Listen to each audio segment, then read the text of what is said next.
everybody. Sorry, I'm a little late. I couldn't connect. How are you? How is everybody? Wait, my dog wants to say hi. Come on.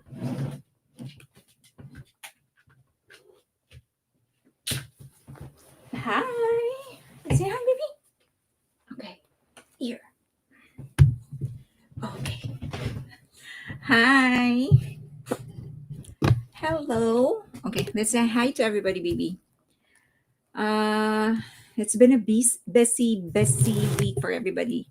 Okay, hi Kathleen, Fire Butterfly, Evangelista Alba, Rage Wong, J Wong, Carol Faye, Fire Butterfly, Leia, Evie, the Bio Explorer, JJ, Angel Star from Cali with Love, Evie, Iris, Marie, Jaisley, Angel Star, Letitia. Letitia, I think this is the first time I saw you online here. Sheila, have you been? Or is this your like first time?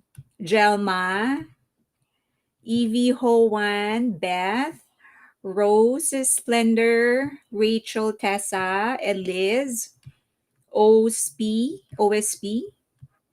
Leah, MLB, Seda. Oh my God, I'm gonna see these people very soon. Hoan, BB, Kat, Eddie,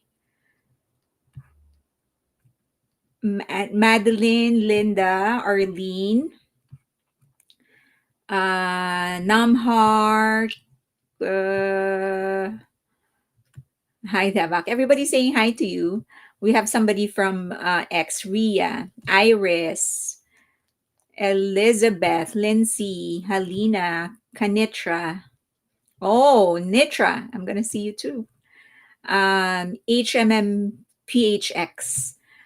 Cecil, MJD, Katie Dreams, Existing Psychology, MGBTS, Eden, Debbie, Domsday, iSource Babies. Everybody say hi to Celeste is on Twitch. Excited for everybody who's going to. Yeah, I'm going to see a lot of these people. Personal Space, H. Erickson, Melanie's also on X, Juvelin, Monine. Hi, Monine. Is this the first time you've been in my live? Capital Victims, Cindy E, Rina, Darren, Juveline, Baguk, Romy, and Pink Waving. Hoan, BNB, One Hot Sean, Chelsea, Juveline, Beth. Letitia said she's been here several times before, but quiet. Joanne, BB, Rosho, Marilyn, Linda, P. Hi, everybody. Jency. Sorry, I was a little late. So I always try to restart my system before I actually go online because it's like, why is my color, like my complexion like that? Because I just want to make sure that like the system is fresh so we're not lagging and stuff like that. So for those of you who don't know, I'm going to be meeting a lot of you on the 4th and the 5th because of to meet during J-Hope's concert. So we have a suite. Those that will be joining me in the suite, I'm very, very excited to meet all of you. I can't wait. Also, it's going to be the first time that I'm actually going to watch a concert on in the suite. So Madeline, hi Melanie. So I'm very very excited, and then we're going to be spending some time the next day. Supposedly we were going to go Korean barbecue, but because no Korean barbecue place would accept reservation for 20 people, we decided they will just go, those that will be flying in from another state, they will just go visit Korean barbecue on their own time in smaller batches so that it's easier to get a table, and then we will meet for drinks after dinner, I guess. So early dinner and then some drinks. So I'm excited to meet everybody. Also, right now, I think some people in Texas are actually together. So they're spending some time. They are there for the Texas leg of the tour. I'm also very excited about that. Somebody posted a picture in Patreon. So if you can check them out, please do so. So I hope that we can do this again in a bigger group for the OT7 concert, which we know will happen. We just don't know when. Okay, so that's news number one. News number two is that I'm actually finalizing. Oh, you can see the box of my water. So I'm finalizing. I'm finalizing the OnlyFans account of my dog. So I finally decided to push through with his OnlyFans account. He doesn't know. Hi from Qatar. Hi KG. So it took me some time to sort of figure out how I was gonna do it, and I decided that whatever I earn from OnlyFans, his OnlyFans, is going to go and contribute to my future dog place, the seniors, the place for senior dogs. So I'm going to buy like a bigger lot so that they have a place to stay. They can play around. They can play with Debak as well.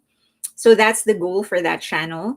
Um, yeah, so hopefully by this week it'll be open. I'm just preloading and editing some of his photos, some cute photos. Um, and then Juveline said, please be aware. Please always be on alert. Attacks are getting vicious, even when NJ are on hiatus. Does not mean that they or their supporters have stopped their constant attacks on Hybe and Bangtan and all the supporters, which we will be talking about.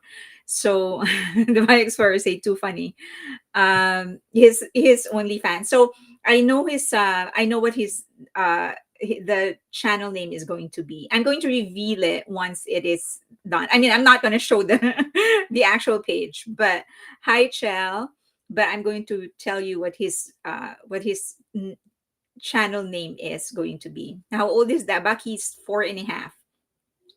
So did you miss? Yes, he is. Say hi again, BB, because there's more people now. Say hi.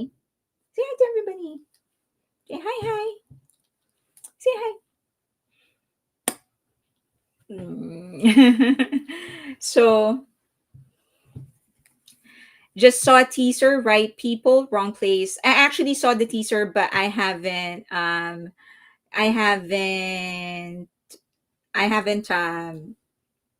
haven't what do you call this? I haven't watched it yet, sorry, for RM's teaser, but I saw the teaser, but I haven't watched it. So is it going to be a paid account for Debak for OnlyFans? Isn't that the only way you can do it there? You need to get so for OnlyFans that will have to be paid. So don't I mean for my Patreon subscribers, no need. You see him all the time. So that is just so we can raise money so that I can finally buy that lot that I want for dogs. So my plan is to buy two lots, one in the Philippines, a bigger one, and then in somewhere here. So I'm going to adopt senior dogs, those that have been in the pound for a really long time and nobody wants them. I just want to give them like a decent last chapter of their lives. That's my goal. So that is how I was able to make sense of that. All right, I'm trying to buy it now. So is the RPWP for sale? He just wants to he always wants to snuggle. So he likes it when I'm scratching his ears. I guess all dogs like it, but he especially likes it. That's actually any kind of scratches in any part of his body he likes, or even if I just like caress him like this, he loves that. But and so he will snuggle with me if I do that. But if I stop, he's just gonna leave me. He's like, I'm done. I need my own space, excuse me. So okay, I've watched the so tell me, what is the RPWP teaser? Is it like a CD or a digital content? Is it like a DVD, a CD, something like that? So he's 28 as a human. Suppose he's old enough to be on OnlyFans. He's Bangtani. Watch out. He may become just Day, like J Hope is J. What is going to be your OnlyFans name, baby? If you're not Debak, what are you going to be? J Back. That's why your name is J Back. That is his OnlyFans name, J Back. Okay. MJD said, Ate Fairlane, I saw a post. Ate in Philippines, like Unni, Unni, Unni, older sister. I saw a post from Army Natasha, those attending LA HOTS concert, that there will be an Army cafe after concert party. Proceeds will be for the ones affected by fire in LA. Oh, okay. So for those of you who wants to go to that cafe, MJD, you can send me the link and I'll just post it on my Twitter so I can promote it. So if you want to go and buy uh, coffee, then the after the concert, after concert party, then the proceeds will go to the ones affected by fire in LA. Bark back. Digital content. Okay, well, I'll buy it. Mona Lisa is expected to be at number 66 on Billboard next week. Correct. So, it's actually the first thing that I wanted you guys to see. J-Hope's Mona Lisa is currently on top 70 debut of Billboard Hot 100. I kind of want this. So, this is going to be his seventh entry, by the way. So, that is good news. This is going to be his seventh entry. But I was kind of hoping that this was going to be his highest entry. So, okay, let's see if I can show you um, all of his entries. So I was hoping that we can make this his highest entry to Billboard Hot 100. I don't know if that's gonna happen, but okay, where is it? Is it this one? Okay, there you go. So he has 6 songs so far. His highest is On the Street at number 60. Sweet Dreams is number 66. And so they're saying he's going to be on top of the within top 70. So that will be 69 and up, I guess. But I was hoping that it was going to land um, top 50, above 50. So we can still make it. It's not impossible. So if we just stream premium, we can definitely do it. Um, okay, that picture. That picture is hilarious. Is that kid filtered J Hope? This was actually posted by Weavers. It was posted on Weavers, so it was posted by Big Hit. I think they just created it for him, but it is very cute. Is there going to be any collection for SK Fires by Army? So the no, well, I don't know is the answer, but according to MJD, there is going to be a cafe, an after party cafe, and after the concert. So any proceeds to that will go to the victims of LA fire. So just to give you an idea, many of these people who lost their homes to the fire still haven't gotten their rental. So supposedly FEMA is going to be, so they have hotels, or at the very least, everyone that I know who actually needed a hotel room after the fire, they were able to get one. So FEMA actually gave them assistance on that. Now they're having trouble with the rental because it's going to take like maybe 3 years to rebuild, right? Because they're gonna have to wait for the toxins to go, whatever. I'm not knowledgeable on the process on when you can actually return to a place after a fire. So, but estimate is that it's going to be like 3 years. Some say it was 18 months, but apparently it's 3 years. And so many of them actually ended up needing a rental. But uh, at least the people that I know who actually lost their homes, they haven't gotten their rental. And so it's kind of hard for them to just to continue living because they don't have a place to stay. So any kind of help that we can extend to them would be really good. So money will go to FEMA. That is not clear to me. I was just told right now. MJD. So this is what I'll do. Once MJD actually gives me the link to that, then I will inquire and I will let you know if the money is going to go to FEMA or directly to or families that have lost their homes. I understand the concern. But okay, so I will capital victims. That is actually a good question. So once MJD actually gives me the answer, then Okay, Fire Butterfly said not FEMA. That is a federal USA program. Not to FEMA. That is a federal USA program, not a charity. So that's the answer to the question. So it's not FEMA. I will just have to make sure where the money is gonna go. So and then I'll let you know. Okay. This happening to people here in Hawaii, to those impacted by the Lahaina fire. Is that how you pronounce it? So, okay. Question, Cat Daddy actually emailed a few concert venues to see if there were any holds by Big Hit 2025, 2026, waiting for a reply. For the venues, I heard Jimin's father was taking donations for fire victims in SK, but have no confirmations. I know they donated. I don't know if it has been announced, but they donated. Okay. Beth Davidson, I lost my house during the Woolsey fire in 2018. Wow. Did you get assistance? Okay. I do think music release timing is a factor for J-Hope. Do summer releases do better than spring or fall? Um, there are many factors that could have affected the ranking. One is that there are just many releases nowadays. So that's one. Second, I think is that um, people are so, specifically armies, they're so distracted right now because we are under 90 days or approaching 90 days until the return of BTS. And so many people are actually preparing for the return. And then also, there are so many activities going on with J Hope, one of which is the concert.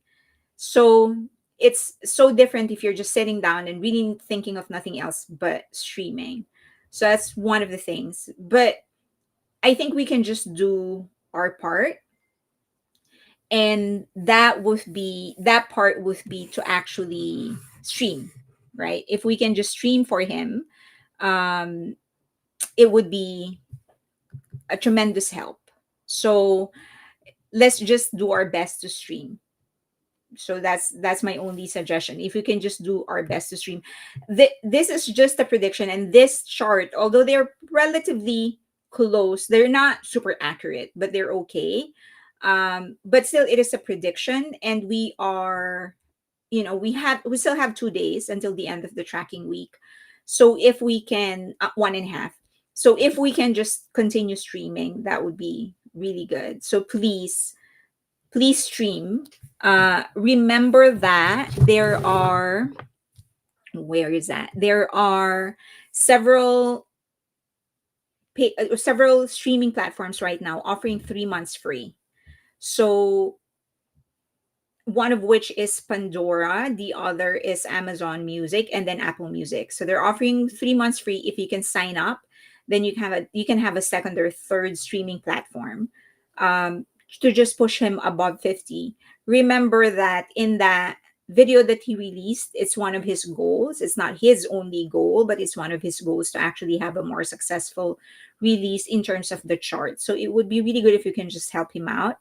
um, the other thing is that we can increase, like for example, even if he lands within below 50, if next week he actually goes up, it would still be okay. Like that is an improvement from all the where is that, from all the releases that he's had in the past, right? Because it's all 1 week, 1 week, 1 week, 1 week.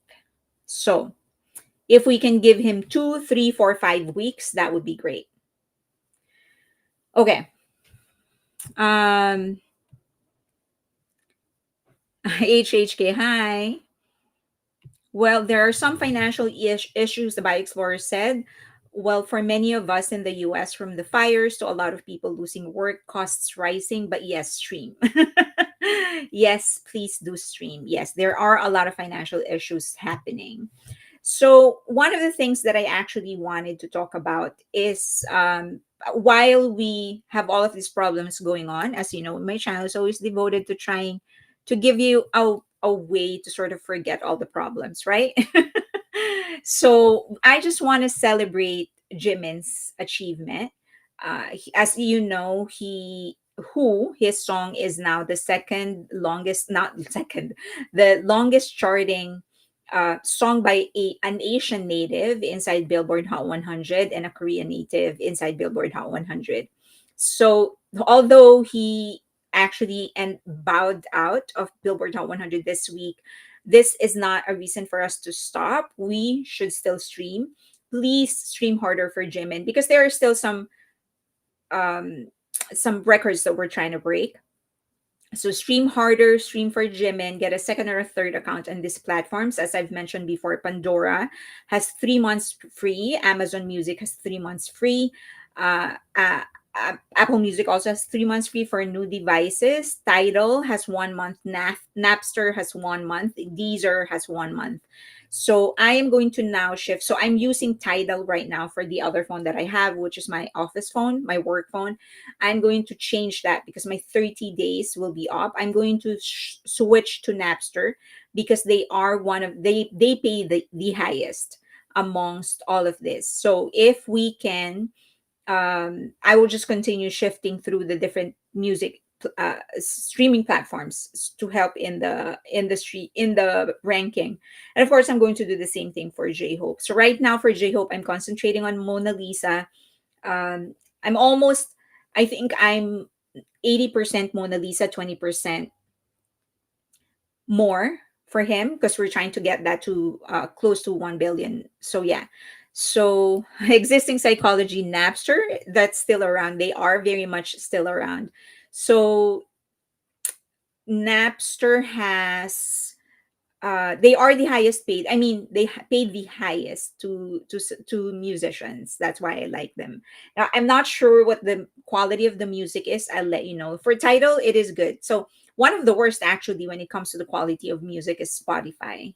So if you're on Spotify and then you shift to like Apple Music, it's gonna shock you how good how good the sound is with Apple Music.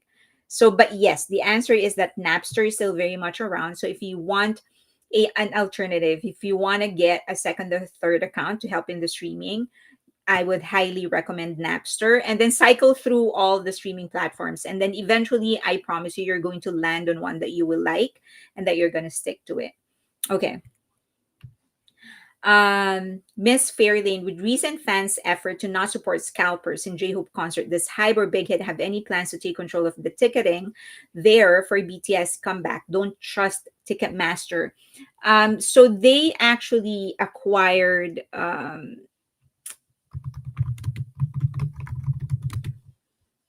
new company which actually does ticketing. The name is Confirmed 360. Where is Confirmed 360? So the only thing about Confirmed 360 is that they're more focused on, okay, share this tab. So they're more focused on VIP experience. They do ticketing, but they usually do ticketing for high end experience like VIP or high end events. Now, uh, creating something like Ticketmaster is a massive effort, technically, financially, time wise, because you're going to have to coordinate with all the venues and stuff like that. So I don't think that they can scale Confirm 360 that fast. I mean, maybe I shouldn't say they can't. It's going to be very hard, but not impossible to actually scale Confirm 360 to the level of Ticketmaster. And for a group like BTS, you do need somebody like Ticketmaster in order um, to actually to accommodate the demands of the tickets. So let's see, but it seems that that is the plan. I think eventually one of the groups, once they actually come to the US or Europe for a concert, they might use Confirm 360 over Ticketmaster. And I also think that this is a good acquisition, and as you know, anything that Hype does and it makes the money, that is also good for BTS members because they own they're the fifth largest or fourth largest stockholder of Hybe. So I think that this is actually a good investment for Big Hit, because for Hybe, sorry, because they can actually become the competition of Ticketmaster. And if you can just get a half of the demand of Ticketmaster, that's going to make you a lot of money. So I do hope that they can scale this really, really fast. I hope that they can scale it fast enough to accommodate the demands for BTS's concert. Okay. All right. So let's go back to Jimin. Okay. All right. Let's go back to Jimin. So as I've said, please continue streaming. There are still some records that we are trying to break. But while we continue streaming, I just want to sort of reflect on the success of Who and the success of Jimin in general during this 2 years that or 18 months that he or less than 18 months that he has been in the military. He's going to be come back in a little over 90 days. So the truth is that a lot of people did not expect Jimin to actually become this successful and successful in terms of the numbers, right? Because as you know, he hasn't just released one song that did well inside Billboard Hot 100. He's actually done it twice. And so it's an improvement. Basically, 1 second. I'm going to ask my dog if he wants to go down. You want to go down, baby? I say bye to everybody. Say bye bye. I'm going to go and sleep. Say bye bye. Say bye. Bye bye. I'm gonna go back later at the end of the stream to disturb everybody. Bye bye. Bye bye. Bye bye.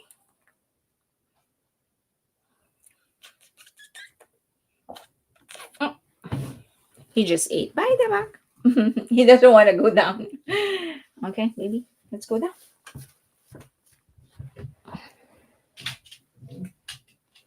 Okay. Okay, so Jimin Who. All right, so and I'm going to confess something. When he got number one in Billboard Hot 100 for Like Crazy, I was just shocked as everybody else. I also didn't expect it. And as his success continued, I had some chance to really think about why it shocked me so much. I love them all, as you know, and I it shouldn't be shocking to me that he's doing that well when it comes to the charts. And so I had to sort of think about why it actually shocked me that he was just having like success after success after success. And one of the things I realized is because if I would really think about him, he's actually the rebel among all the rebels. You know how BTS, we've always said, and among a few artists, actually, an elite list of artists that made it so big without the support of traditional legacy, gigantic music labels in the US. There are very few of them. One of them is BTS. So, and we always say that they've done it in such a unique way because, as I've said, they did not succumb to the legacy and traditional way of doing things in order to succeed in the US.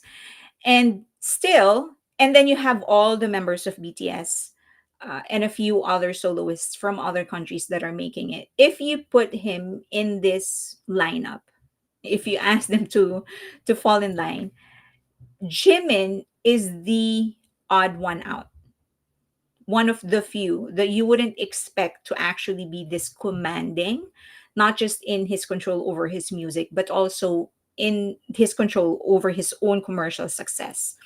So he is the rebel among the rebels. So in the list of all of these people who seem to be so badass or whatever, if you look at him, he doesn't seem to fit that image of a rebel, of an outlier. Um, so that I think is primarily why I did not expect he was going to be this successful.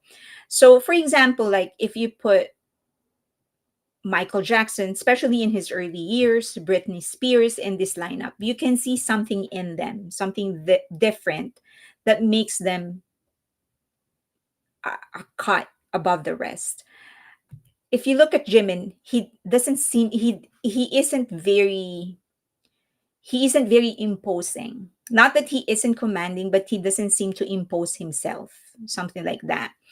So he is the unlikely artistic genius and commercial success. I'll flesh it out. I'll be more concrete as I go through this. So he, as I've said, if you put him in that lineup, he seems to be the unlikely artistic genius and the unlikely commercial success.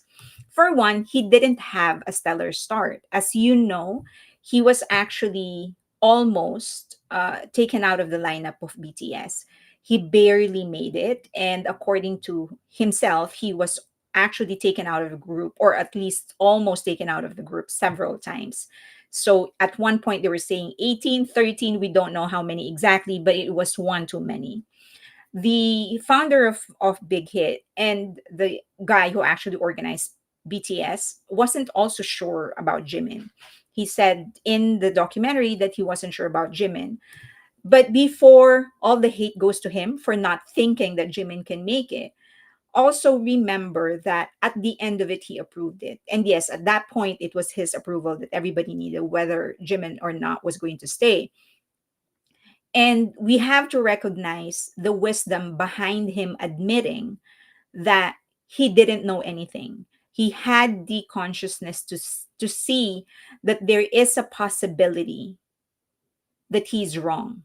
And remember the fact that there were only two people, according to RM, there were only two people that actually fought for Jimin. The rest, even the head of the Son Sundok, didn't think that Jimin would actually fit. And so for him to say, okay, I may be wrong, even if there are only two people that are fighting for Jimin, I may be wrong. You have to recognize the wisdom behind that for you to know that there is a possibility and admit that you may be wrong. Okay. So before all the hate goes to him for not thinking that Jimin can make it. And then so Jimin actually ended up with less than 6 months of training. I know there's a lot of talks about this trainee getting this much training, whatever. But remember the level of performance of BTS, that level of performance, he had to rise to it with only 6 months of training. And this was after he was actually very much immersed in modern dancing. So having 6 months of training, and then he was appointed the lead singer. He was a main dancer and a lead singer. And as we know, actually, lead singers were given almost always the hardest notes to sing. The main singer would get the most amount of parts, but usually the lead singer is the one that leads in. That's why it's a lead singer. You lead into the main singer. So with barely any kind of training, that 6 months says a lot. It says a whole lot more than the 4 or 5 months of training that other trainees or other idols got from other groups. Okay.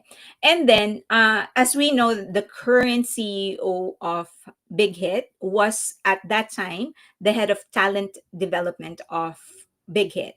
And she was one of the two people that were actually fighting for Jimin to stay. And according to RM's words, you were one of the two people protecting Jimin. And somehow protecting Jimin was like protecting BTS, because without Jimin, it would have been a disaster. And Shin Song Jong, that girl, the current head CEO of Big Hit and former head of talent development of Big Hit, now Hybe. Um, so let's just okay. So a lot of people are going to say like, "Oh, why Jimin? Why not the other members?" Because at this stage they were talking about Jimin. I'm sure any member, you take out one member of that seven, it's going to be a disaster. But at this moment, they were talking about Jimin. Okay, so for the solos out there, don't be dramatic. Okay, so after that, though, with 6 months of training and basically his exposure has largely been dancing, he had the least writing credits among the members. And this shouldn't be an issue because there's a lot of idols out there who weren't really writing a whole lot. And so, why is it such an issue when it was Jimin, him having the least amount of writing credits? Because he has always been seen as the soft hearted, literally sweet sounding member who had immense dancing skill, but not a lot of creative command. That's how people actually perceived him. People felt like, you don't amount to much if you are working with three of the best songwriters in Korean music industry at that time. So you have three members who were commanding their own stage. They were writing their own lyrics, writing the beats. They were basically directing the creative direction of BTS, the creative journey of BTS. And then you had, and it so happened that Jimin had at that time the least amount of writing credits. So if you put him in this group that is full of talented members when it comes to of creation, of music creation, then it seems worse than it actually should be. Okay, so I'm still explaining why he is an unlikely, the unlikely commercial success and the unlikely artistic genius. And then he's also very understated. He's not very, he isn't like, he's not, he's not a member that sort of, he's not an idol that talks about his achievements a whole lot. He doesn't really talk about, oh, I did this and this is how I did this and blah, blah, blah. In fact, even in the early years of BTS, he had a lot of contribution to the group. So Jin, in one of the festa that they did, actually said, in blood, sweat, and tears, he made the melody. So I think you further explained that it was the melody of the chorus and the beginning, I think. So he was the one who made the melody, but he's uncredited. So we don't know why. We know that other members also created some stuff in in their songs, but they weren't credited. So it's very understated. Like he doesn't really, he's not, it's not flaunted basically. So but Jin himself, like Jimin writes very good melodies, and J-Hope actually agreed. So from that, having the people perceiving that he doesn't really have the talent for creating music or producing music or composing, so from subtlety to actually having complete control over his music, it was a shock to a lot of people. So when he first came out with Face, when he released Face, and everyone saw that he had a hand in almost everything. So in almost every song except for the interlude, he was participating in the composition and in the writing of the lyrics. And then much later on, when they released the documentary for Face, we learned that it was actually more than just composition. He was basically creating everything, and it was P Dog who was putting it together with Ghost Loop and Ivan. So it was not expected that he was going to take that much of a command uh, in writing his, in creating, in releasing his first album. And also remember that he wrote what he was able to achieve with Like Crazy was actually, he rewrote global history. It wasn't just it wasn't just about rewriting Korean history or K-pop history. He wrote global music history. And when I say that, I mean that in every sense of the word. So remember, there are only 10 foreign language songs that reach the summit of Billboard Hot 100 in its 66 years of existence. Okay, only 10 songs, 10 foreign language songs went to the top. Okay, 10 of the 66 years, every week there is a new number one, or at least there's one song in number one. 66 years, so 66 times 52, and only 10 foreign language songs ended up in number one. Two came from BTS, Life Goes On in My Universe, and then one came from Jimin and Like Crazy. Now, for in this, Life Goes On was written by BTS. My Universe was written by um, Coldplay, and Like Crazy was written by Jimin himself. So in essence, two songs were written by the same performer. Okay, so Life Goes On and Like Crazy. So in among all the ones, among the singers that actually reached the top of Billboard Hot 100, Jimin and BTS are the only ones with no US label. They had a distribution deal but no US label. Now the other thing is, Like Crazy gets a lot of flack, but if you actually remove collaborations in the list of all Korean songs that made it inside Billboard Hot 100, there's a lot of songs that made it inside Billboard Hot 100.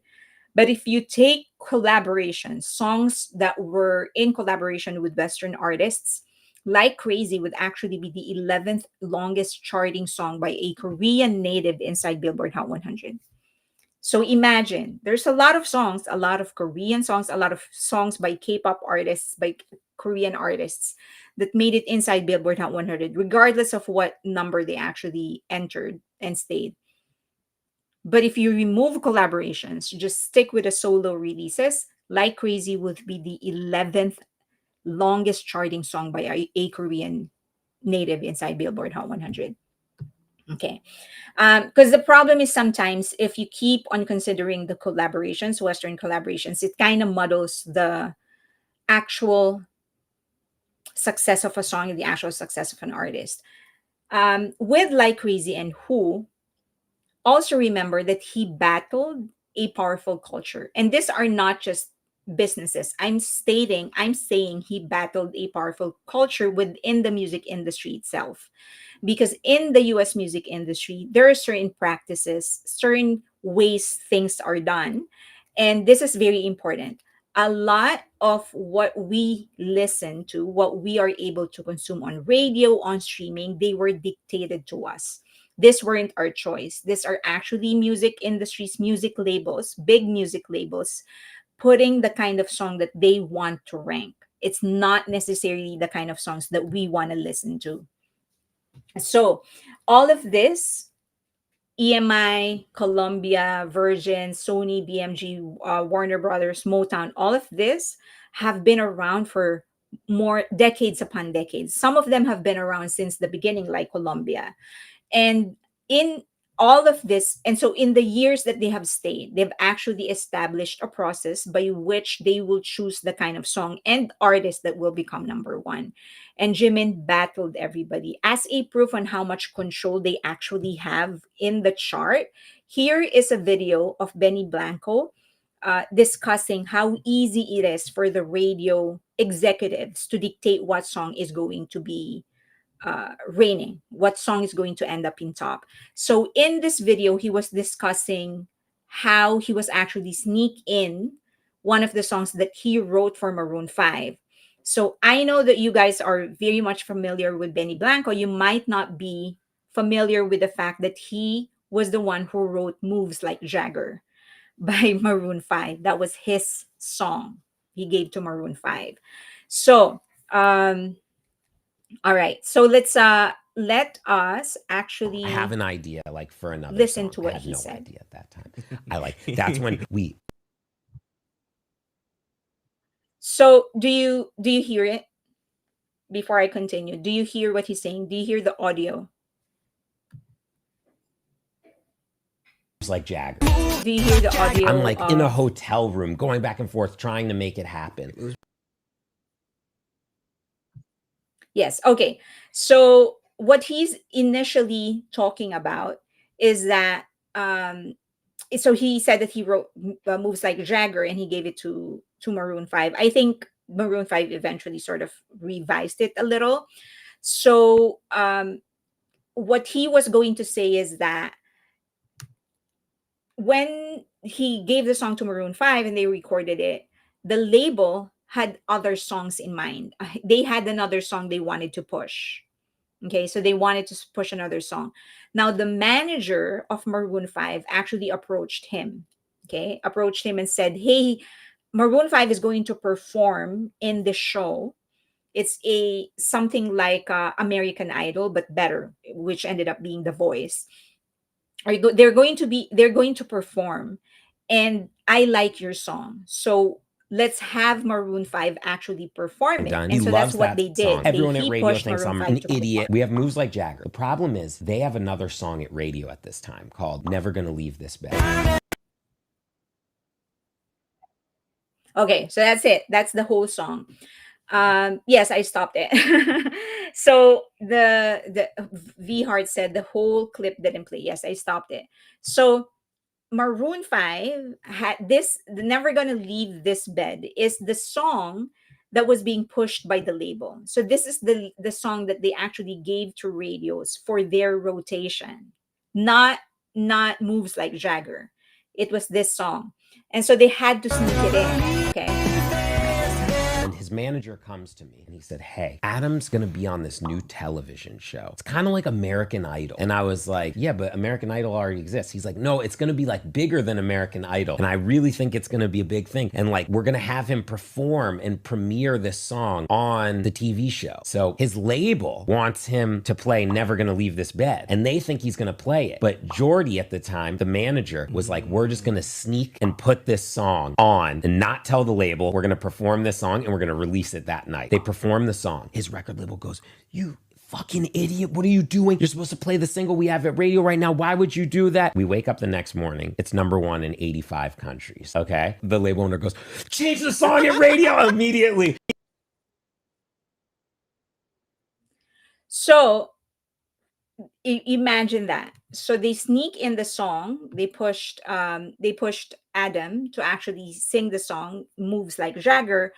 And so the label was so mad at him until it actually made it to #1 in 85 countries. And so the label called the radio stations to change the song on rotation. So they made it Moves Like Jagger. And that's how Moves Like Jagger, which is a really good song, by the way. And that's why it ended up dominating radio streaming for weeks on end. But this demonstrates how easy it is for radio stations to control what it is that we are listening to. Okay, that is all it takes. One phone call from one of the executives, and the radio stations will change the song that they have on rotation.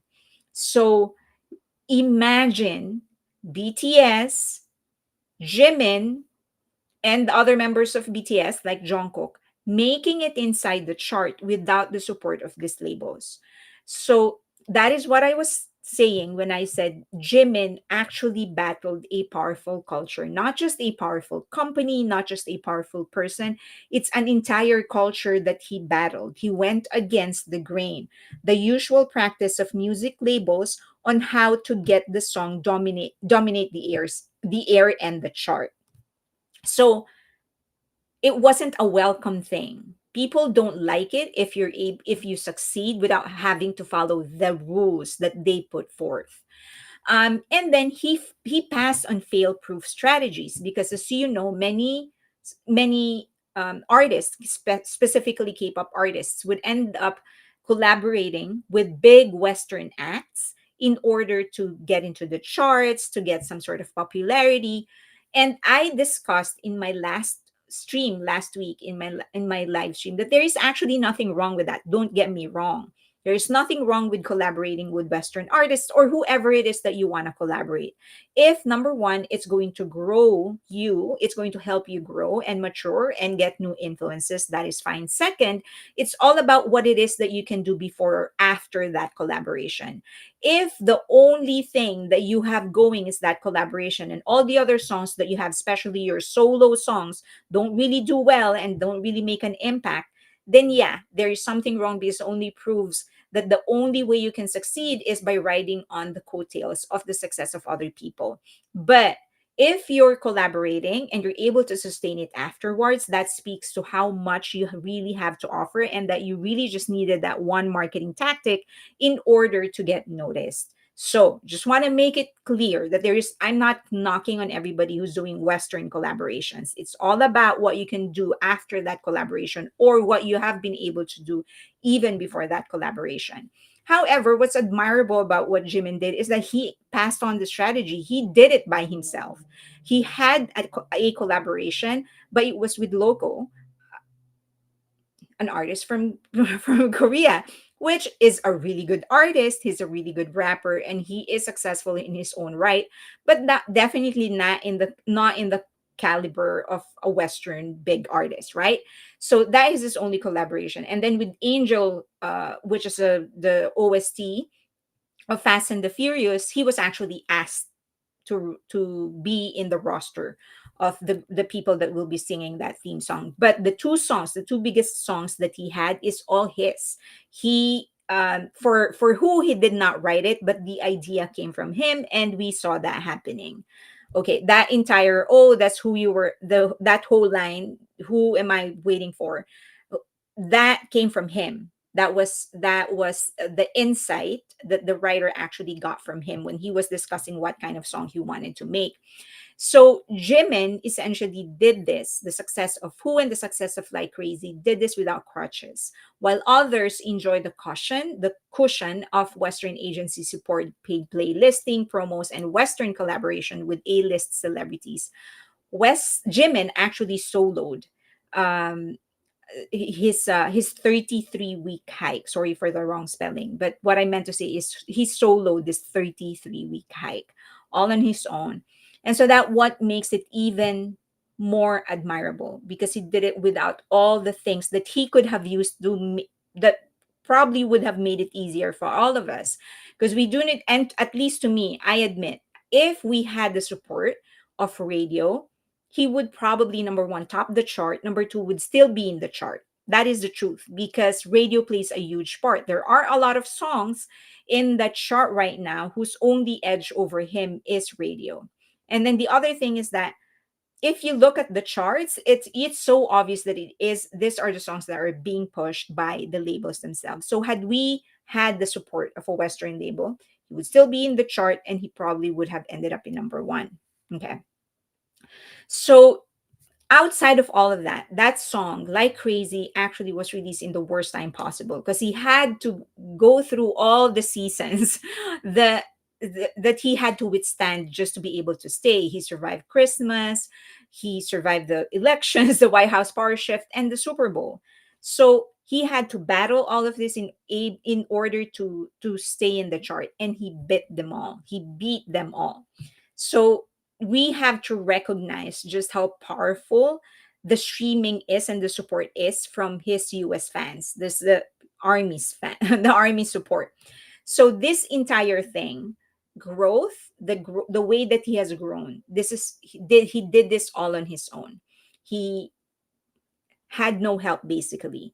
So outside of the fans, of course. So he had some promotions with Face. He had some promotions. It wasn't enough. It will never be enough for fans like us, but it really wasn't enough.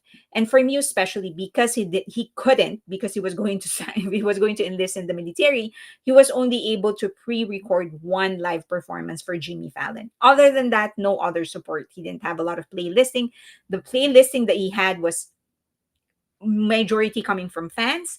Today Top Hits had him lower than 25, even though he has been in the charts higher than those that are in position number 1 to 25. It's just crazy that we know if Big Hit would have just paid, he would have gotten better positions in playlists, but they simply wouldn't.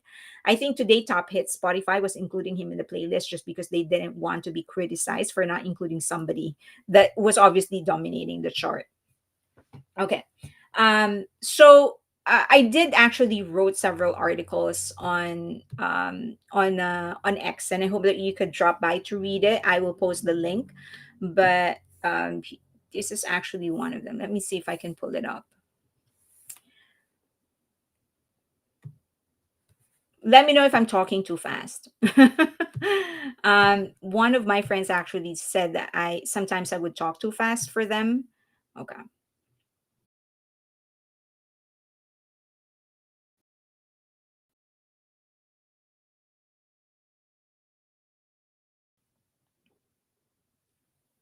I know.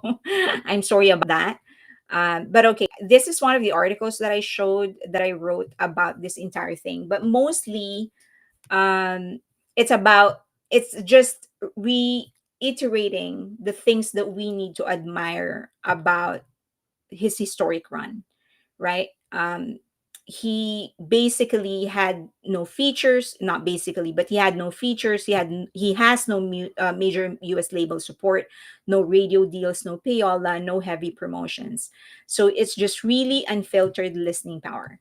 So this is not just some industry manufactured success. And also, one of the best things that, oh wait, I'm not sure if I'm actually showing it here. Okay.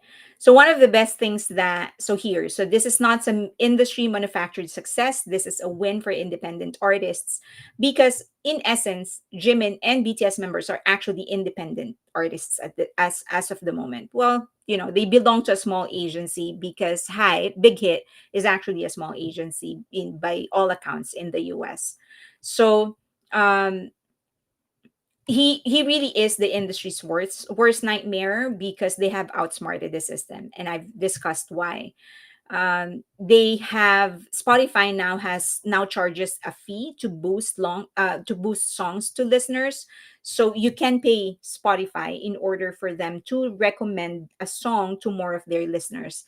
And Big Hit has not used that for Jimin or for any member of BTS. So he really isn't getting the not just him, but BTS and BTS members, they're not getting basic support. Billboard constantly tweaks its formula to favor label backed acts, and they have just tweaked it, and they are not done announcing the tweaks that they have implemented. Streaming platforms push label funded songs while pretending it is organic. So, so it is BTS now. I think Jimin has basically, and BTS, they have basically set the standard for what success is really going to look like. And many labels are not liking the kind of success that they have had. So from the boy, literally a boy, look at those small cheeks, with the least amount of credits, to being the guy who broke his own group's records. That's basically the journey of Jimin. And I just wanted, as I've said, I just wanted us to have enough time to appreciate the kind of work that he's put into this, and the kind of support that he got from armies and from Jimin bias people, and those people that, the fans that he garnered in his solo era. As I've said, all of these BTS members in this solo era, they were actually able to get fans that just like them as a solo performer, is not a fan of BTS. So Jungkook has his own fans, Suga, RM, Jin, V, J-Hope, they all were able to get their own fans that are not necessarily a BTS fan. And so armies, along with fans of Jimin themselves, they all work together in order to push the song. And we need to recognize just how rare that actually occurs. Okay, do you have questions? Just also, I just want to emphasize that this is not like, it's I'm not saying that there is no other artist that can do what he has done. I'm just saying that we need to recognize his achievements for Like Crazy, for Face, and for Muse. Okay. Okay. It's Bio Explorer said, I found them in early 2024. Jimin was my first, but I cycled through all them cycled through them all too before becoming OT7. Jimin will always get an extra corner of my heart. But they literally can change the fact they are and will be successful, and know that they are coming out to thrive. You know the quote, it's always the quiet ones. Jimin has a massive fan base outside of BTS, a lot of solos for his music. So yeah, when I say like Jimin fans, I'm not endorsing, nor am I recognizing, I'm not recognizing, but admiring the toxic solo fans. Not at all. But he just has his own fans. That's just right. And each of the members actually each member has their own solo fans. And these are the people, specifically the ones that discover them when they launch their solo career. It's natural. It's natural that Jungkook will have his own fans, Suga will have his own fans, because as they go on their solo projects, they're going to attract different types of people. And so again, I'm not saying that we should support toxic solos, but fans that are just admiring Jungkook, Jimin, Suga, J-Hope, RM, Jin, that's fine. V. Okay. Did you guys see that V got overlooked for a Korean award even though he released Friends and Winter Ahead during the qualifying period?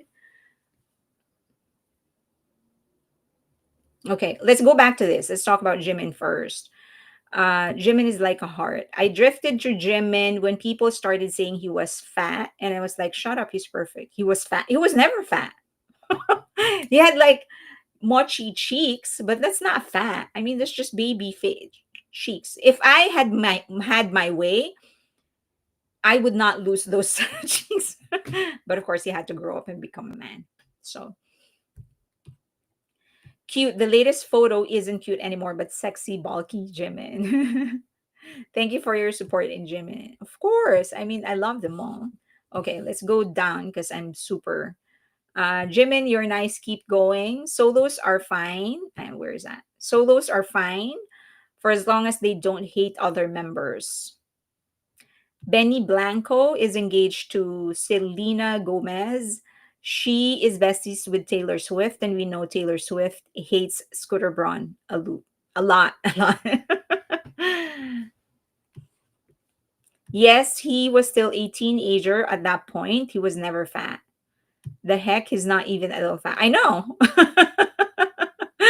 um, Tickles World. Okay, so they have questions about Jimin before we start talking about about other group members. He was never fat. Oh my god, freaking Korean beauty standards. He was never fat. It's just maybe, as I've said, if I had my way, I would never have him lose those cheeks. But I guess everybody grows old. Jimin is a dancer. He's never overweight. I think fandoms match the idol. Jimin fans are sweet and work very, very hard. Yeah, and I remember the first time. So I think I've mentioned last week that the very first time not the very first time, but right around I made the decision to start becoming active in Twitter was right around the time he was about to release Phase. Sorry, not Phase, Muse.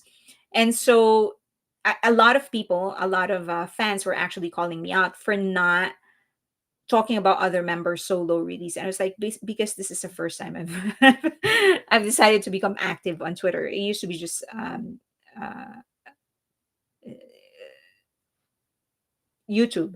And so one of the things that I did was promote one Jimin fan base, and this fan base would just fund. That's what they do. They would fund downloads and they would give away premium accounts on Spotify, Apple Music, whatever, to help in the streaming.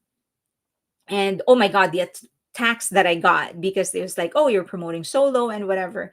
And as I've said, for me, for as long as a solo, as a bias, a person who has a bias, for as long as they're not bad mouthing other members, they don't need to praise the other members, but for as long as they leave them alone and not say anything bad about them, I am good with them. And that I've done that. I actually did that with Jin as well. So I was constantly promoting fan bases of Jin that were funding accounts, funding for the downloads and funding for premium accounts. And it was surprising that nobody called me out when it was Jin. And I guess it's either because they realized that, most likely because they realized I don't give an F. Like, I don't care about what you think. I'm going to do it if I think it's going to be good for BTS or for BTS members. Erica Yates, thank you. What kind of sound do you think Kibi will get from Jimin once he's back? There's still a lot that I want him to be able to do. So I don't know what he would want to do. Right? That I don't know. Um, but there's for me, I want him to try so many things first. I definitely want him to do like pop rock. That's one thing that I want him to do. I want him to team up with uh like alternative producers that are not necessarily doing like Hollywood-ish sound. Do you know that group that collaborated with Le Seraphim? I forget their name. But they were the ones that made Come Over. So they produced and they wrote Come Over. I want him to do something like that. Are you guys familiar with that?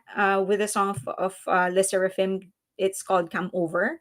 It's sort of like a disco kind of new soul kind of music. I want him to do something like that. Um, so that I want him to do like uh, yeah. So there's so much. Like I can put like 100 names of people I want him to sort of start doing collaborations with. I also want him to try actually getting songs from other artists. Jungle, there you go, Jungle. So Jungle is, I think, a UK based producer songwriter, and they're known for their disco X new soul kind of music. And the one that they produced and wrote for Les Seraphim was, oh my god, it's just one of the best. So I want him to try something like that. But as I've said, I also want him to sort of accept songs from other songwriters and just let people sort of interpret the songs that they think will be good for him. I don't want him to stop writing. And he seemed to, in Are You Sure, he actually said that he enjoys actually singing. Sorry, he enjoys writing. So I think he's gonna keep on doing that. But it would also be interesting for him to see how others are going to see him. So I hope that he does that. So yeah. So Come Over, something like that. I would love him to do that. Um, I would love him to do like grunge kind of song. Definitely, I want him to try lo-fi as well. He hasn't done that. Something lo-fi. I would love for him to collaborate with Japanese songwriters. Bump of Chicken is one. The band One OK Rock, yeah, they're my favorite band, but Jin already collaborated with them, Japanese boy band. Sorry, not boy band, but a rock band. But there's another one, King Nu. I want him to collaborate with King Nu. And then classics, I also want him to do. I want him to try a ballad, like a straight up ballad as well. So yeah, so many things that I want him to do. But knowing him, like I did not expect that he was going to do something like Who. So I think he has the capacity to really surprise us. So let's see what he's going to. Uh, so for members, I want a Suga Jimin Jungkook collaboration. It's interesting for me to see them together. I'm just curious how they're going to sound together because I like the three of them in terms of songwriting. It's the three of them that I like. Suga for his production. I like his production. I like his beats. Jimin in terms of writing. I like his melodies. I like Jimin's melodies. And I think he has the capacity to do like conceptual kind of messages. Like he's not very poetic when he writes songs, but he actually uses like ordinary language, but it's the concept of what he's saying that's actually big. And then and then Jungkook, I just think that he has a cinematic approach to songwriting. So it would be interesting if the three of them would come together. So yeah, Fire Butterfly said I would love to do something rock and roll. Yeah, something like for pop rock. Yeah, maybe even alternative rock. Tony Montana 2.0. Yeah, but Tony Montana is Suga's song that he had Jimin collaborate with him. I want them to the three of them to actually create something. Jimin X Bump of Chicken. Yeah. Bump of Chicken, King Nu, would love him to do that. There's so many, really, so many. Um I want him to do like Two Steps from Hell. Yeah. Um Oh yes, I think Sugar would do something amazing for them. Yeah, for the beats. Yeah. But I want the three of them to collaborate in writing. As I've said, it's all of the things that I said. I think Sugar, I really like his beats. Um, he has a very like crass and street way of writing his lyrics. Jimin has this very he uses ordinary language, street language, but the idea of what he's saying is actually what makes it poetic. And then I like the cinematic approach of Jungkook when it comes to songwriting. So it would be interesting for me to for the all of them to come together. What I would love, another combination that I would love. Okay, before we veer away from Jimin, is there anything like, um, what about you though? I want to know. I want to know who you think uh who you would want. Okay, let's start from Jimin. Who you want Jimin to collaborate with, if he's going to collaborate with anybody. And please don't make it about like commercial success, just like like creatively, who do you want him to write with? Rock opera. Oh, like Queen, yeah. That would be good too. Very, very good. So let's start with Jimin. Who do you want Jimin to collaborate with? Let's fill our heads with happy thoughts before I go into new jeans. Glass animals. Beyonce. Beyonce. Oh my god, that is good.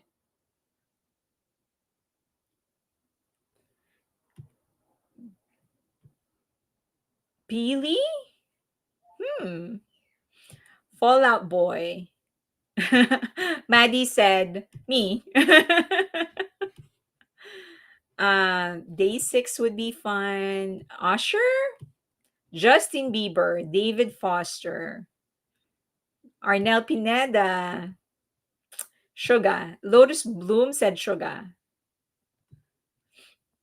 In Sutrita, Jimin and Yoongi talked about making a song for when they all come back, and Yoongi said he'd do the beat. Said he'd do the melody. I hope they do. Well, I hope that happens. Selena, Talking Heads, Alicia Keys, Dimash, Ariana, and Taylor Swift. Paul McCartney. Where is that? Paul McCartney. John Legend, Sleeping at Last, Ariana, Aurora. Oh, the Aurora. Oh, yeah. The tour. Te and Jimin's song. I don't want friends to be the first and the last one. Their voices blend so beautifully together. That's what happens. Willow Smith. Didn't Namjoon say we're getting subunits? He mentioned Jungkook and Taeyong and working with Jimin himself. It's exciting to think of all the possibilities. BTS is so good together. Oh yeah. Sekai no Owari want him to do an anime opening. Hmm. I want them to do the music and the voices of BT21 animation movie. That I want them to do.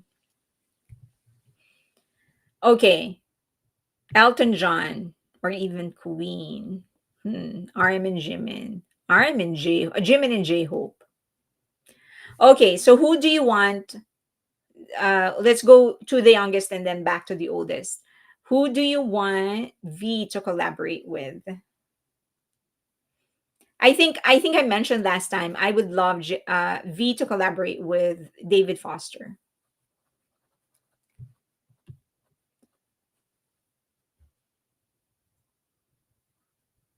Jimin with Imagine Dragons.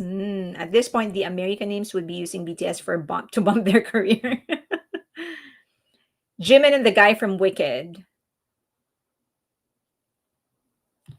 V Hart said Willow Smith's music is so underrated. It's really good. Fuji Kaze. Wait, Apple Bangpo. Is that for Jimin or for V? Fuji Kaze. I do agree Jimin and Fuji Kaze would make like a great song together. And I think it's going to be very fun. Yeah. Jimin teasing J-Hope about showing out is so cute. They should do something together now that Jay is challenging the flirt king. Adele. Okay, who is for Adele? Is that for Jimin or for V? V and Michael Bublé. I said that last time and everyone was like, he's an abuser. Which I didn't know about. I don't know about this thing. Okay, V and Michael Bublé. Okay. V and Adele. I know it's obvious, but I think it would be amazing. Jimin and Suga, definitely. V and J Hope. V and Lady Gaga. Where is that? V and Lady Gaga. Jungkook and V. Billy. Is it Eilish or Eilish? Eilish. V and Ron. V and Lea Salonga. V with Celine Dion. Oh, I would love to be. Oh, yeah. I mean, Celine Dion, I hope she's healthier now. I think she is getting healthier. But I hope that if once she's actually able to sing, it would be with V. Okay, what about V and Kenny G? Hikaru Utada. Hikaru Utada is actually my favorite Japanese singer. Yeah, Lea Salong, I agree. Chappelle Rowan. Oh my god, yeah. I'm all for that. Yes, please. Okay. How about Jungkook? Collaboration. Jungkook. Jimin and Celine Dion. Kenny G. How about Jungkook? Jungkook and someone. Who do you want him to collaborate with? V is fond of Lady Gaga.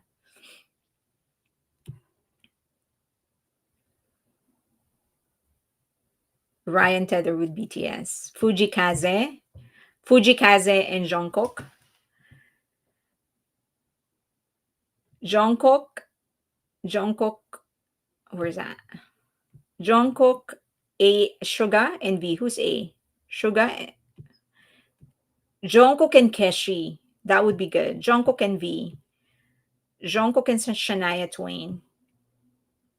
You know, I think Jungkook is one of those singers that has this voice that can fit with anybody. Like, as a singer, he can sing with anybody else. Um, so I think in terms of the quality of the voice, I'm not really concerned about that. It's more for me like what kind of creative output they're going to be putting up. I do want him to collaborate with Justin Bieber just because he's like a huge fan of Justin Bieber. I don't know if he still is a huge fan of Justin Bieber, but would love for him to do that. um Jungkook and Eminem would be fire. So that's actually what's in my head. Jungkook and Eminem. I just think like there's something that they can create together that would be great. Um yeah, so Jungkook and Eminem. Jungkook and IU, he would be in heaven. Jungkook and DPR. Jungkook and Jimin. I am still convinced, KG, Jungkook and Jimin. I am still convinced that that keep on going in Who music video has something to do with JK. I don't know what it is. It's a project of some sort, but I definitely think that that is JK. I just don't know what that project is about. Rapline and Eminem. Oh my god, it's going to be fire. Off topic, but I think Jimin would do great with Prep, similar tone of voice. I haven't heard of Prep. Jungkook and Justin Timberlake. Mm. Eminem and RM can be better. They're been. I mean, I think Eminem's pen game is unmatched.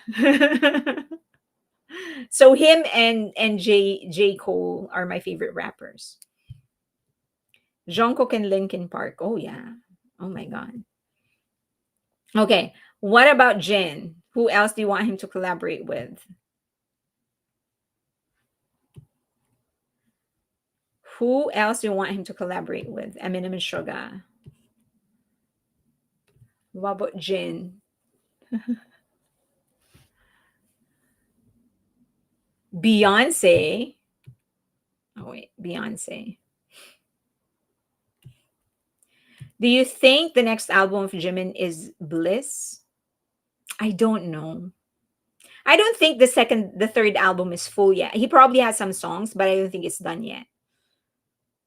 August D and Eminem. JK, Jin and Ariana. Yes, Rapline and Eminem. Jin and Sabrina Carpenter. You're onto something. Jin and Jeff Satur. Yes, please. Yes. 100 times yes to this. V and Andrea Bocelli. Oh my God. Who's Floor? I haven't heard of Floor. Main Skin. Mariah. IU.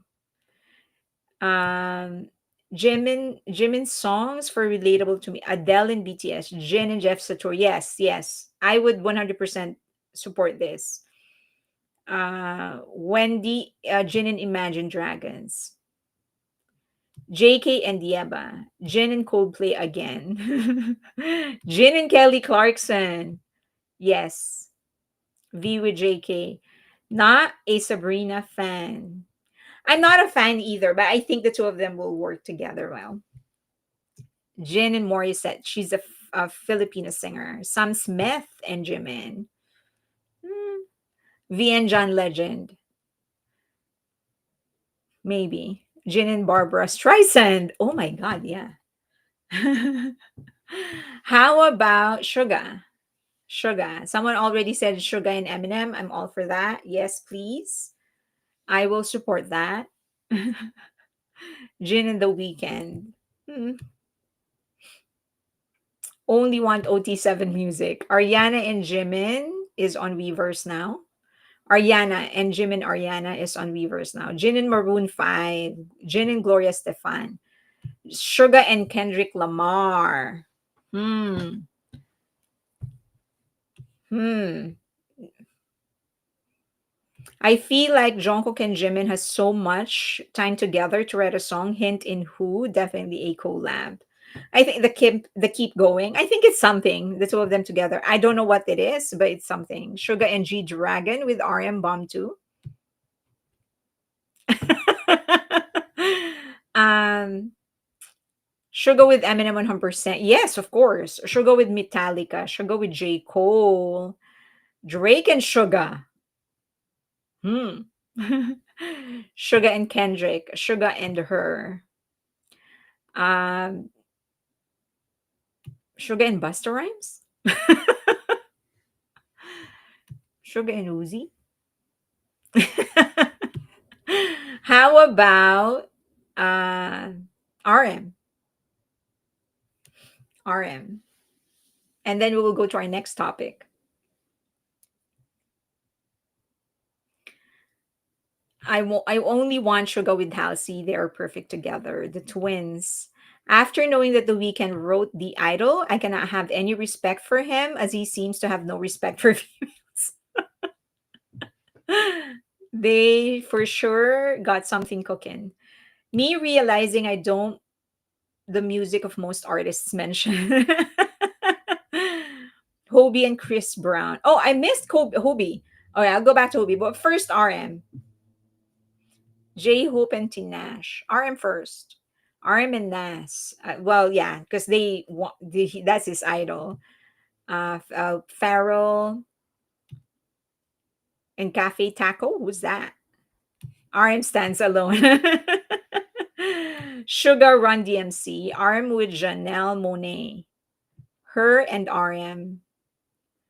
Bon Iver. Tyler, the creator. Interesting. Lauryn Hill. Oh, yeah. Tracy Chapman. I hope that he gets out of retirement. I like this idea. RM and Lauryn Hill. G Dragon. I'm not a huge fan of G Dragon's writing. Okay. I mean, I respect him.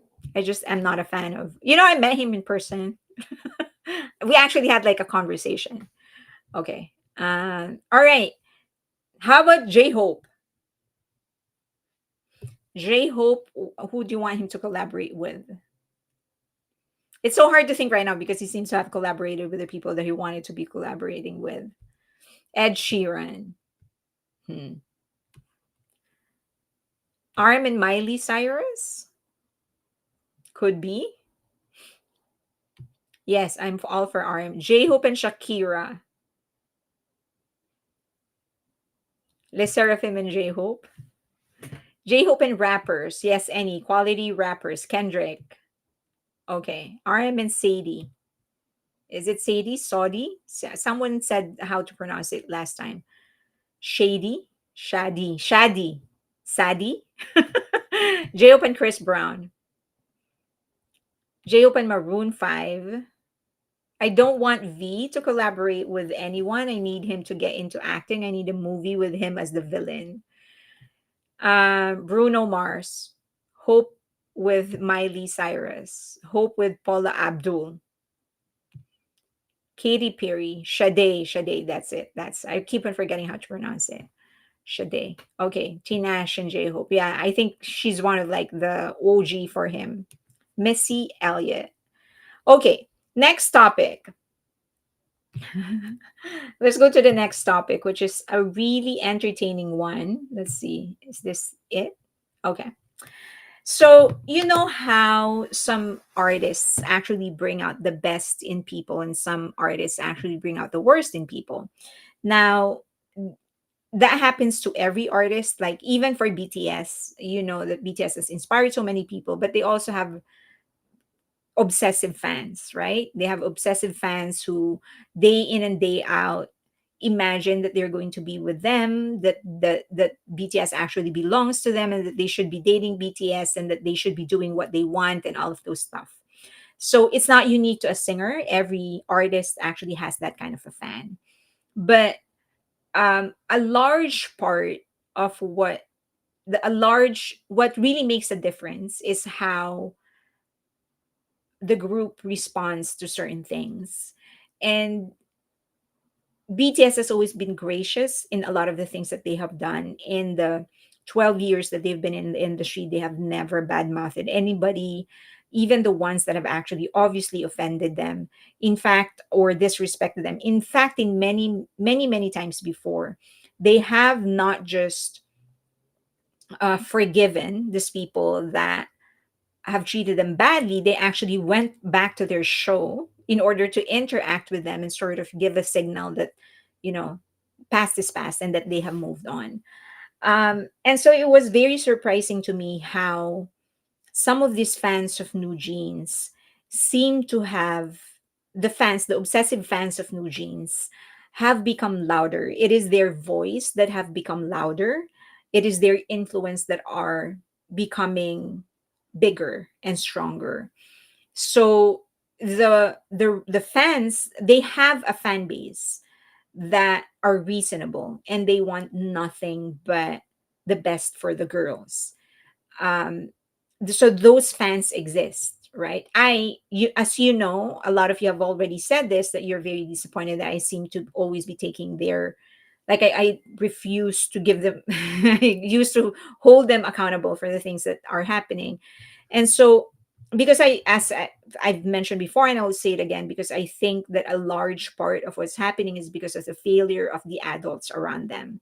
So there are fans like that, you know, people that want the best for them. But instead of their voices getting highlighted, becoming louder, it's actually the toxic fans whose voice are actually becoming louder. And so in the last week after the injunction was the decision was handed down by the court, granting ADOR the contract, the supervision, or the right to actually manage, and the obligation to actually manage the business, the career of New Jeans. Team Bunnies, which is known as the official fan group or fan base of New Jeans, have come out swinging, and they have sent so many threats. They've published so many statements essentially saying that anybody who says anything against New Jeans, they will go after them. Okay. So one of those people that they have, the one of the things that the Team Bunnies actually said is that they've actually met with the parents of New Jeans. We don't know if it is true, but they've claimed it. And the parents of New Jeans, who we know actually talk directly to the media, have never denied it. So far, as of the moment, they have not denied it, but it was published as a story that that Team Bunnies actually went to meet with the parents. Another thing and another person that New Jeans fans, Team Bunnies, actually threatened is the website or the YouTube channel, Korean Legal Titans. And so after the injunction, this website was actually owned and hosted by a real Korean lawyer, would give his 2 cents. He would give his legal opinions about the things that transpired and all of these things. Now, after the injunction happened, he came out with a video, gave his own assessment as a lawyer, and in the end, he said like New Jeans is most likely going to win the bigger case. Okay. Now, what they did, what Team Bunnies, now the day after that, they didn't stop with harassing this YouTuber. They also said that they are going to start going after foreign influencers or journalists. So it's not just Koreans, but also foreign. Now, this YouTube channel, Legal Titan, received a CDO from New Jeans law firm, And the claim of Team Bunnies is that they hired this law firm. So the same law firm of New Jeans, they hired as their representation to represent New Jeans. That is their claim. Okay. So according to Legal Titan, these were the demands that the fans are actually asking from him and telling him. So they said that if you say anything against them, we're going to go after you. So you better shut it. Stop talking about it. So this is the statement of the YouTube channel. I have just received an official notice via my professional email from new lawyers, the law office reportedly retained by Team Bunnies, indicating their intention to take legal action against me for alleged defamation of New Jeans. Given that they sent me an official letter, my legal opinion, which was cited by over 30 media outlets, including CNN, KBS, and YTN, is claimed to have harmed the social reputation of New Jeans and infringed upon the members' honor and thus must be ceased. So that is ceased and desist. So they're asking him to cease talking about New Jeans. Frankly, I didn't expect it. But rather than an inquiry or request for support from New Jeans' side, especially after Team Bunnies had already met with the parents of New Jeans and the law firm of New Jeans, Shin and Kim, and even former judges turned lawyers with 17 years experience claiming to have fully established their legal strategy following the injunction. As a legal professional, I do not take my responsibility or convictions lightly. So he's going to respond. That's what he said. He's going to respond to the letter. Now, just to explain, a cease and desist letter is a legal document that tells a person or organization to stop doing something illegal or harmful and not start again.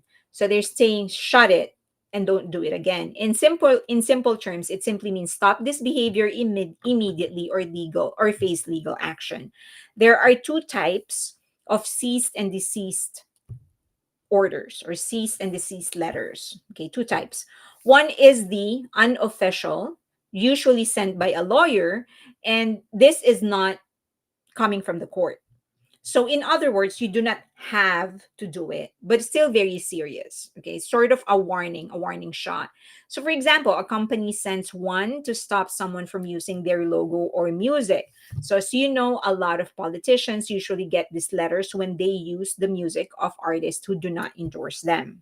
Okay. Now, the second type of cease and desist letter is serious one. It comes from the court or a government agency. This is legally binding and issued by a judge or a regulator like FTC.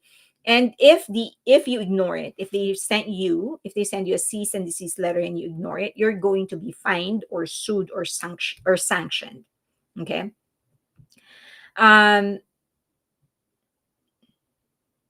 So I now the next day, the owner of the channel, Legal Titan, said that he actually asked the law firm that sent him the cease and desist letter. He asked them, "Why did you send this to me?" Basically inquiring, and apparently, the law firm does not know about it. So they said this didn't come from us, and someone is actually using our logo, copying our logo illegally.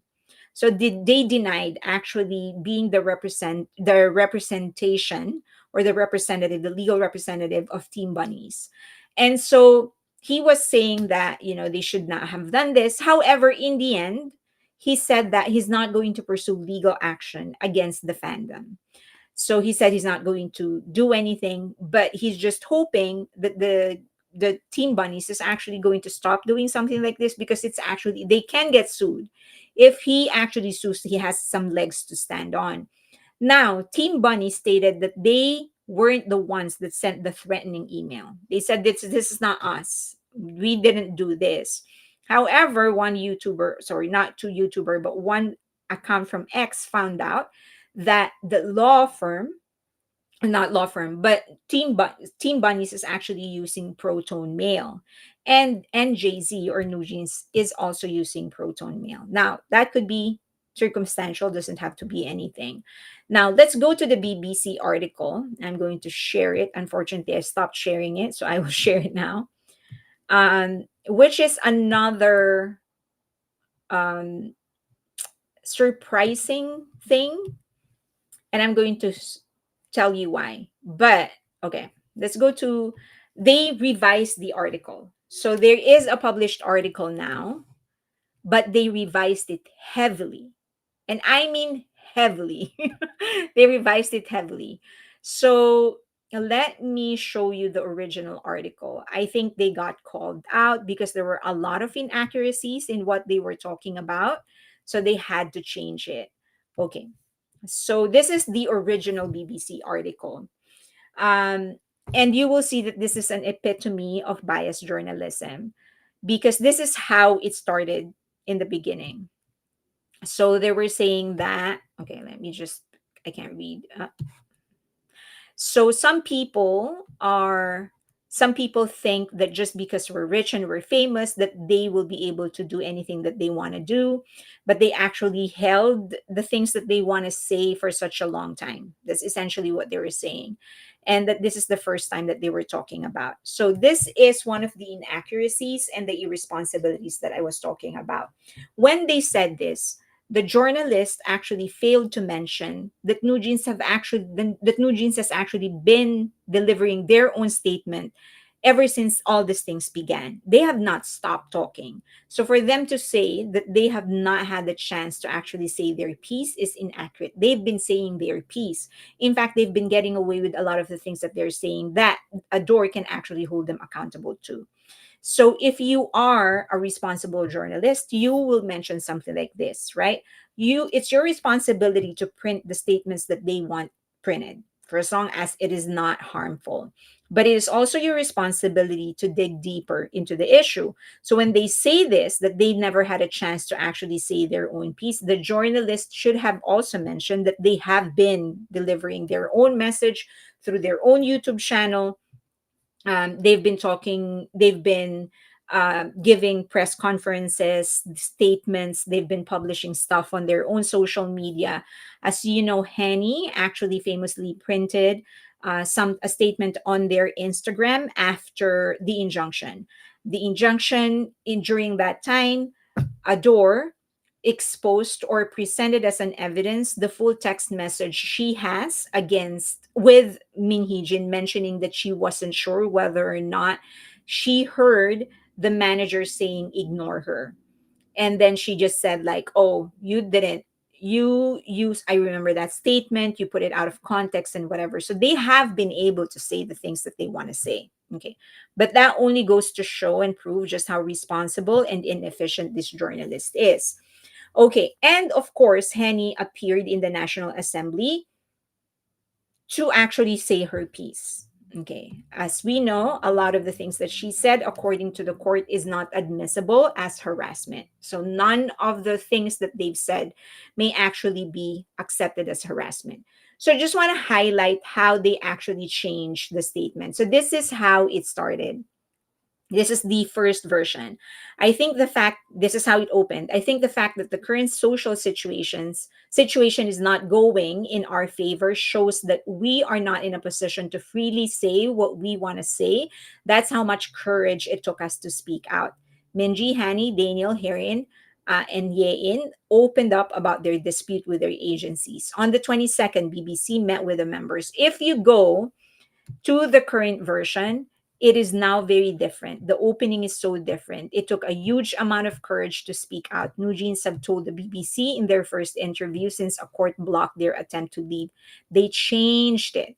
They changed the original article because there were so many inefficiencies. There were so many incorrect information. One thing that stood out to me, another thing that stood out to me was when the reporter stated, one second, I'm gonna find it. Um, uh, however, on the 21st, this is the original version of the article. On the 21st, the members' independent activities were put on hold when the court accepted the injunction application filed by the agency ADOR for the preservation of the agency's status. The members filed an objection to the injunction against the court's decision on the 23rd, and they released their new songs. They stated, "We have decided to respect the court, blah, blah, blah." In response, so okay, so they stated that Adore said that they're disappointed that New Jeans decided to do a hiatus. Okay. Now, I will find it for you. Give me 1 second. There was a part here when they said um, that they were being abused or whatever. However, the reporter actually did not mention that according to the court, none of their complaints was actually accepted by the court. So all the things, the abuse that they were talking about, the court didn't accept it. So as a reporter, it should have been his response. It is his responsibility to actually mention it. That while they are accusing their agency of abuse, the court did not accept any of the claims that they're saying. The other thing is that I think in these, I don't know if I will find it now, but there was a part here when they said that Min Hee-jin actually gave Hybe a portion of the agency when it's actually the other way around. It's the agency that gave Min Hee-jin a portion of the ownership. They corrected it in the new version. I don't know if I can find it. Give me 1 second. Here is another one while I look for that. In response, so this is in connection to the CCTV clip that Hybe actually Adore presented to the court, and Hani argued that Adore did not reveal the entire truth of the incident, but only released some CCTV footage that was favorable to them, and that they were distorting the meaning of the text message Hani sent to create a narrative that is favorable to them. If you say something like that, and if the person you're interviewing says something like that, as a reporter, it is your responsibility to ask, okay, this is why doing this interview. What is your side of the story? If that is the narrative that they are presenting, then what is your narrative? What is your side? If you're saying they took that out of context, then let's put it in proper context. What is the context of that conversation? Because remember, another thing that this reporter actually failed to mention is that that entire text message that Hybe presented came from Min Hee-jin. So that entire text message was submitted by Min Hee-jin. And so what Hybe did was take that conversation and actually present it to court and say, look, according to their own version of the entire conversation, Hani did not remember whether or not the manager asked Aisle It to ignore them.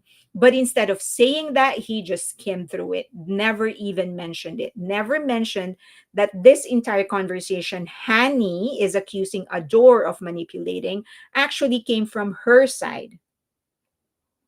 So again, very irresponsible as a reporter. I don't know why BBC actually allowed the story to be published. Um, when asked by the BBC, did you verify? So they asked this. So did you verify with Hani about the authenticity of the text message? Adore explained that the captured text messages were not obtained separately by Adore, but were submitted as evidence to the injunction court by the members of New Jeans. Right? So this evidence was actually presented by New Jeans. So if you're the reporter and Hani is actually talking about this was taken out of context, then this is your evidence. So what is your side of the story? Did not ask that question. I'm not in any way a professional journalist, but I know how to ask that question. This reporter didn't. Okay. I think people easily think that they're still young. No, that's not it. I'm looking for that part of the story when they said that it was actually Hybe who gave Min Hee-jin a portion of the ownership. Okay. So another thing, Hye-in also dismissed suspicions around the members. Oh, another thing that they failed to mention is that they kept on talking about mistreatment during their time with Hybe, but BBC actually failed to mention that Adore during the time when Min Hee-jin was the CEO was totally detached from Hybe. So if anybody was mistreating them, it would be Min Hee-jin, not Adore. They did not mention that either. Okay.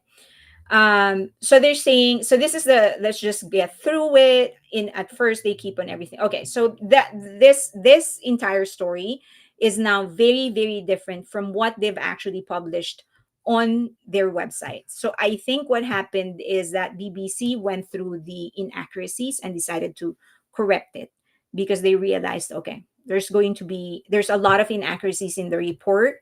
So might as well let me make it bigger so you can read it.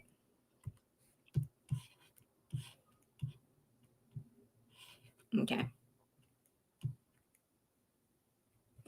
All right. So now the standing is that they have completely refused to work. So they said that they are going on a hiatus.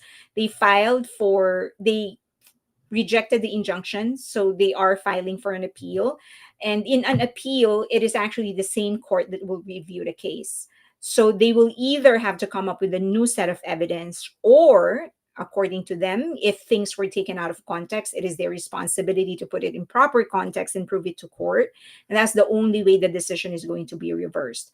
But if it is the same thing all over again, most likely the injunction is going to hold, and they're just going to be putting their career on hold. Okay. I think people who make these articles are opening are okay. Let me just put it here. I think these people who make these articles are opening on the assumption that this is the usual case of artists being exploited by their label, but still, if they did zero research. Yeah, I don't know. I mean, to me, BBC has lost its old level of credibility. I mean, most traditional media, so many media now, they're so questionable. Now, but I was hoping that there is some sliver of the type of journalism they used to do, right? There's none. Like, how can you just print out statement and not check the facts? How can you just take their statement and not dig deeper to understand what's really happening? Is it true that BBC's deleting comment? They are. So Team Bunnies actually asked them to not accept comments, to close the comment section of that article. But this was BBC Korea. Doesn't matter, still BBC. Shouldn't make a difference. I mean, if there is an Asian entertainment and culture in some other part of the country and it is connected to me, they have to uphold the same kind of journalism standard that I'm being upheld against. So too many journalists are just doing clickbait now. I agree. What's wrong with Time and BBC? They should interview groups like Omega X. Yeah. Actually, there's somebody who mentioned something like on X, I think there was somebody who commented and said, between New Jeans and BTS is the one who sort of recognized their humble beginnings. And I actually wanted to reply and said, New Jeans never had humble beginnings. They had everything from the get go. So, among the artists of Hybe, it's only, I would say, TXT, BTS, TXT, and 17 that came from humble beginnings. Primarily because TXT sort of caught the last stretch of that poor version of Big Hit. So they were talking about, like, they were rehearsing in the same rehearsal room of BTS. So for a time in their career when BTS was yet to become so big, they were still rehearsing in the basement, the old basement of the old office of Big Hit. So it's just those three artists. And I'm including 17 because at that time, before Pledis was actually bought by Hybe, they also came from humble beginnings. Any other group that came after them, they did not start from nothing. They enjoyed the resources and the network and the money that BTS actually built for Hybe. BBC should apologize for inaccurate writing. Seems like Hybe is going to have to issue corrections via their PR agency. Source Music. Source Music. But then the group that they have right now, which is SSERAFIM, didn't also they already had Hybe. They had Hybe, although they have the lowest investment among the groups that they have right now. I don't know if you guys know that, but Lesser of Him actually had the lowest investment among all the groups. So between I'll It, New Jeans, and Team, um, Les Irvim had the lowest investment. So they were Pledis was actually still deep in debt when Les Irvim actually started. So and New Jeans were spoiled by it. Yes. Honestly, G Friend deserves to speak their truth more than New Jeans. Now I think about it, the timing is so coincidental with Min Hee-jin entrance to the company. She vehemently denied Min Hee-jin actually vehemently denied having any kind of involvement in the dissolution of G Friend. She said that that's one of the first things that she said in her very first press conference. She said, I have nothing to do with the disbandment of G Friend. That's what she said. What she didn't deny and she didn't say anything about is her involvement in the kicking out, the dissolution first of Team A. If you remember Team A, right? This is the boy group that was supposed to be launched after TXT. They dissolved it because Leo, the one which is supposed to be the center of the group, um, tape of him, a recording of him saying the N word or something like that, or some an abusive language or something. So it was distributed, and so the entire thing was just scrapped. And some of the members of Team A actually ended up debuting in other groups. And then, as we know, the sixth member of Les Seraphim, Garam, she was kicked out. And then the sixth member of Islet was also kicked out because of whatever issue. Now, people are saying it's because of her, because she keeps on leaking some information about the idols. Those things she did not say anything about. But specifically for G Friend, she actually said, no, I did not have any involvement in that. Trainee A, not Team A. Okay, Trainee A, yes. Can we believe her words? I personally don't believe her words, so no. Uh, no, I don't believe her. You know, it will take a lot for me to trust any of the things that she said. But just because I don't believe her doesn't mean that she's lying, right? James from Trainee A is now debuting under Big Hit. I know. I am so excited. So I saw the photos of the group that's going to allegedly debut under Big Hit. I'm looking forward to it. I believe two of them are actually producers and songwriters. Trainee A, it's rumored that another one of those members will be in Big Hit's new boy group. Yeah, maybe I can show it to you. So his name is James, and then the other is Martin. So three members, the photos of these three members were actually revealed. So I'm excited for that. I hope that it actually happens. I mean, they deserve it. I really thought Trainee A was going to, you know, but didn't happen. Okay, here. I'll share this. Oh, Shemai. Okay. I stopped sharing instead of sharing another thing. Okay. What's the name of the new group? I don't know yet. So this is the James. That's James. He allegedly has, this is their songwriting credits. And this is Martin, I think. It also has songwriting credits already. And then this is a new member. So those three people. They also look tall. So I hope they debut. Oh wait, are you seeing what? Oh yeah, you're seeing it.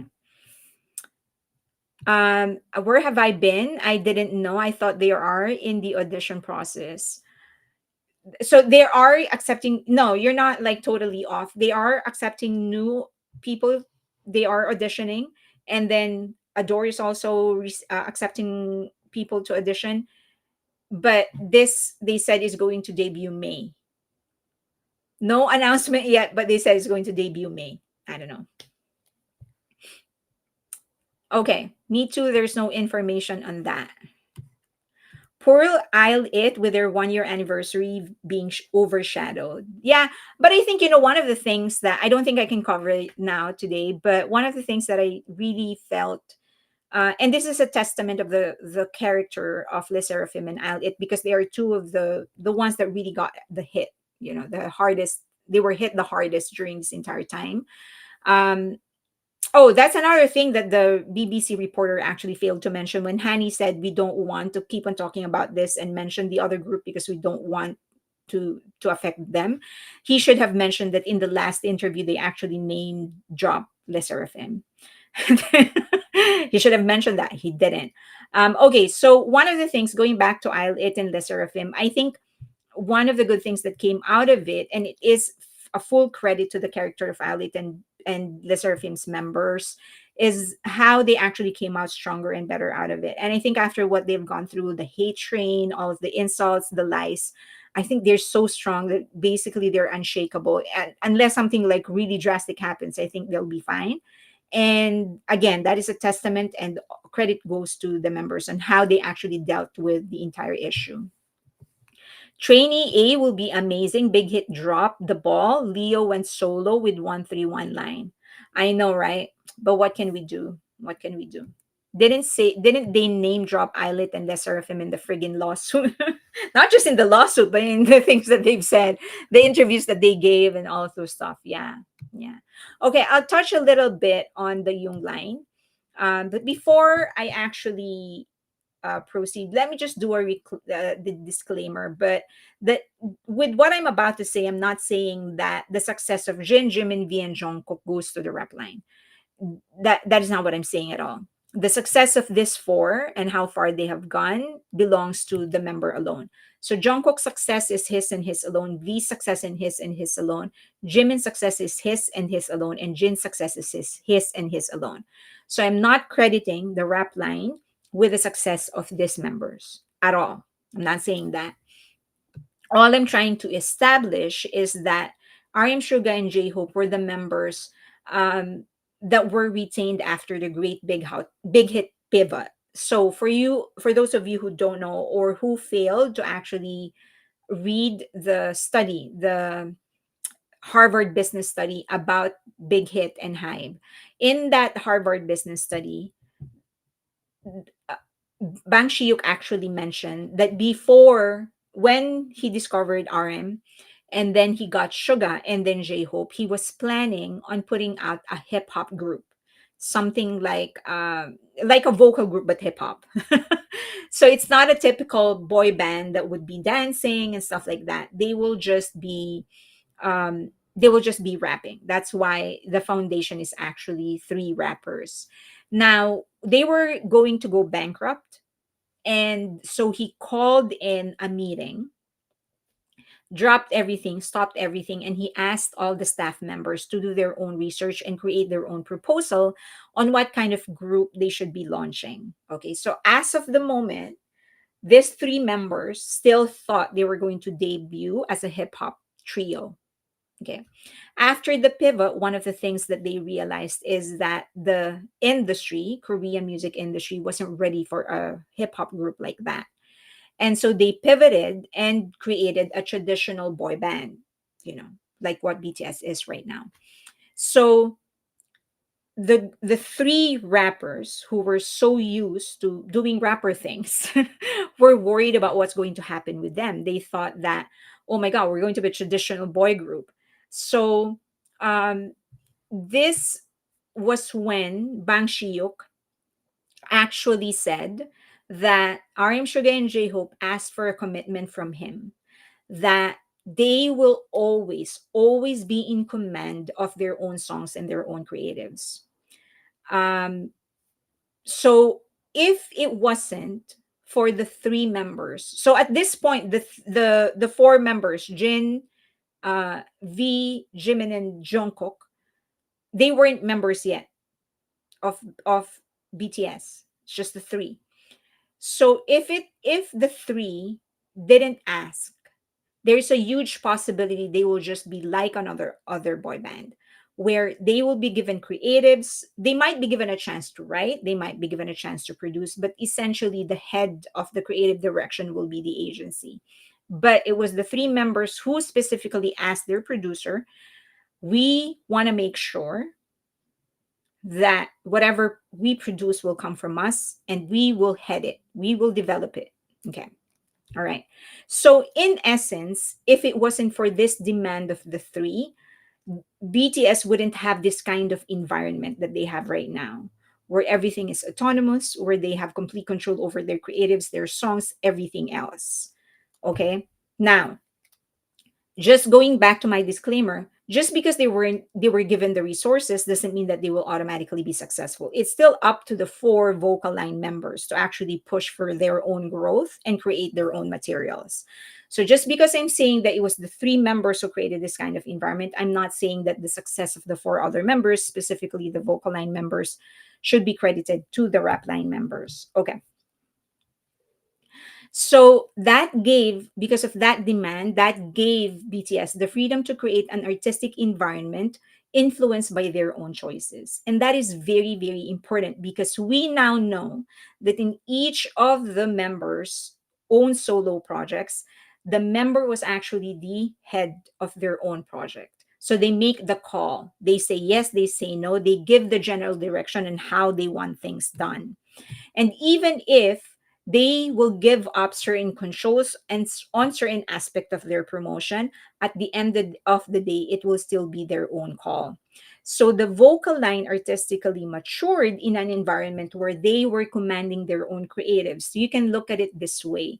If you grew up in a household where your parents are actually working as singers or a chef or whatever, most likely, even if you're not interested in that thing, you will be familiar with that kind of an environment. If you grew up in where your parents and your older siblings were all bosses of their own company, you will grow up in an environment where you think, oh, this is a natural thing to be. This is a natural thing to do. I can do it because I grew up in an environment where everybody's doing it.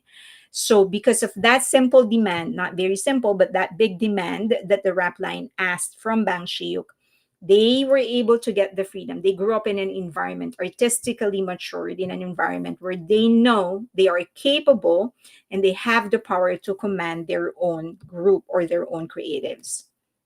Okay, so they saw all day long, they saw Suga, RM, J-Hope writing their own music. We have seen those videos where Suga was actually producing while they were rehearsing. They were actually being asked by Suga, RM, and J-Hope to sing certain parts, how they can work things out.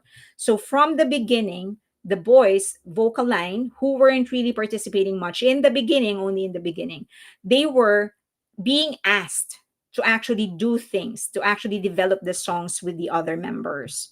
So the same thing is true with J-Hope. So they saw that, okay? This four vocal line members, in the beginning, they weren't really songwriters, they weren't really producers, but from the very beginning, they were being asked for their inputs. So they helped in the development because that was the kind of environment that the rap line wanted. The other thing that the rap line actually provided is depth. So BTS has never had a single song that is just nothing. They've had fun songs, but it was never just nothing. It was always with substance. They were always delivering a certain message. And so BTS vocal line grew up with that in mind, that their songs actually need to say something. Well, actually not need, but they prefer that their songs actually say something. And that, again, because they grew up in an environment where the songs actually mean something, when it was their turn to write their own songs or to get songs, they would always look for songs that had substance or have substance in them. Um, okay, fire butterfly. Okay. Um, it was like the vocal line learned through osmosis, according to Dodger Girl. Yes. So, like for example, from Blood, Sweat, and Tears, that was like a poetry on itself. Not just the song, but the entire concept itself is poetry.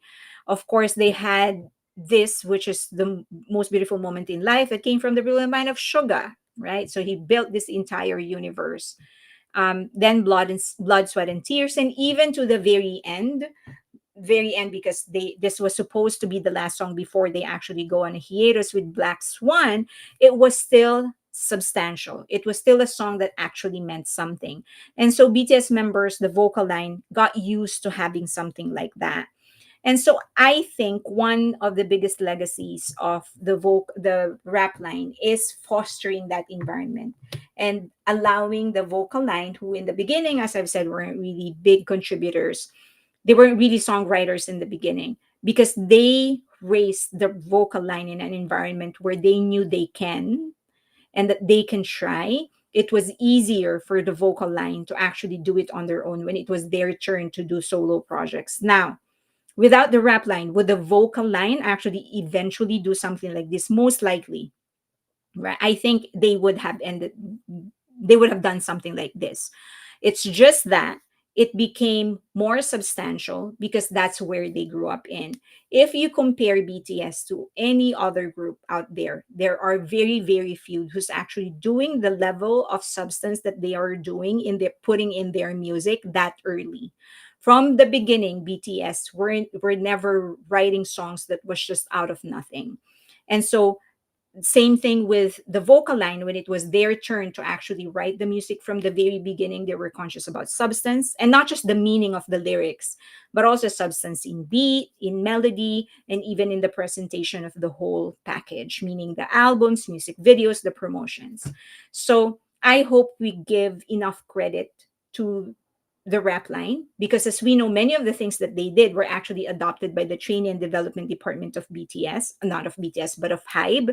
They implemented that. They got the idea from BTS and they implemented that in training the other trainees that were coming in HYBE. And in the video centered on training and development of HYBE, the current CEO of of Big Hit actually mentioned that. Where's that?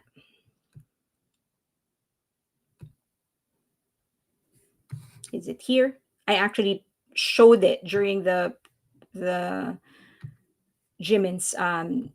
So this girl, the current CEO of Big Hit, she actually adopted some of the things that the rap line would do to the vocal line members when they were beginning, and one of which is the where is she? There, her. So it was RM Suga and J Hope that would put like a playlist for the vocal line to listen to in order to widen their repertoire, their influences. So they would recommend songs to the vocal line members. And that the CEO of Shin Sonjong, she realized the value of that and actually adopted that practice to the TND. And so I hope that we give the rap line enough credit. They are not responsible for the success of vocal line, but they fostered an environment where the vocal line, number one, would have the awareness and the confidence that they can do it on their own. They also fostered an environment within HYBE itself in order to allow other groups, other trainees to do the same thing that they are doing. She's now the CEO of right. She's now the CEO of Big Hit. I'm sure that she's going to do well because it's not just compassion that she has, she also has the brains. If you listen to that interview that she gave in that talent and development the training and development special of Big Hit of HYBE, one of the things that she said is that she had to master the art of detaching herself from the trainees, because if you're a teacher, you're so attached to the trainees, your students, because you see them grow, you nurture them, you want the best for them, you make sure that you help in making them the best version of themselves. But then you also have to discipline them. You also have to make sure that they're doing what they're supposed to do, that they're improving in the right cadence. Otherwise, they will never debut.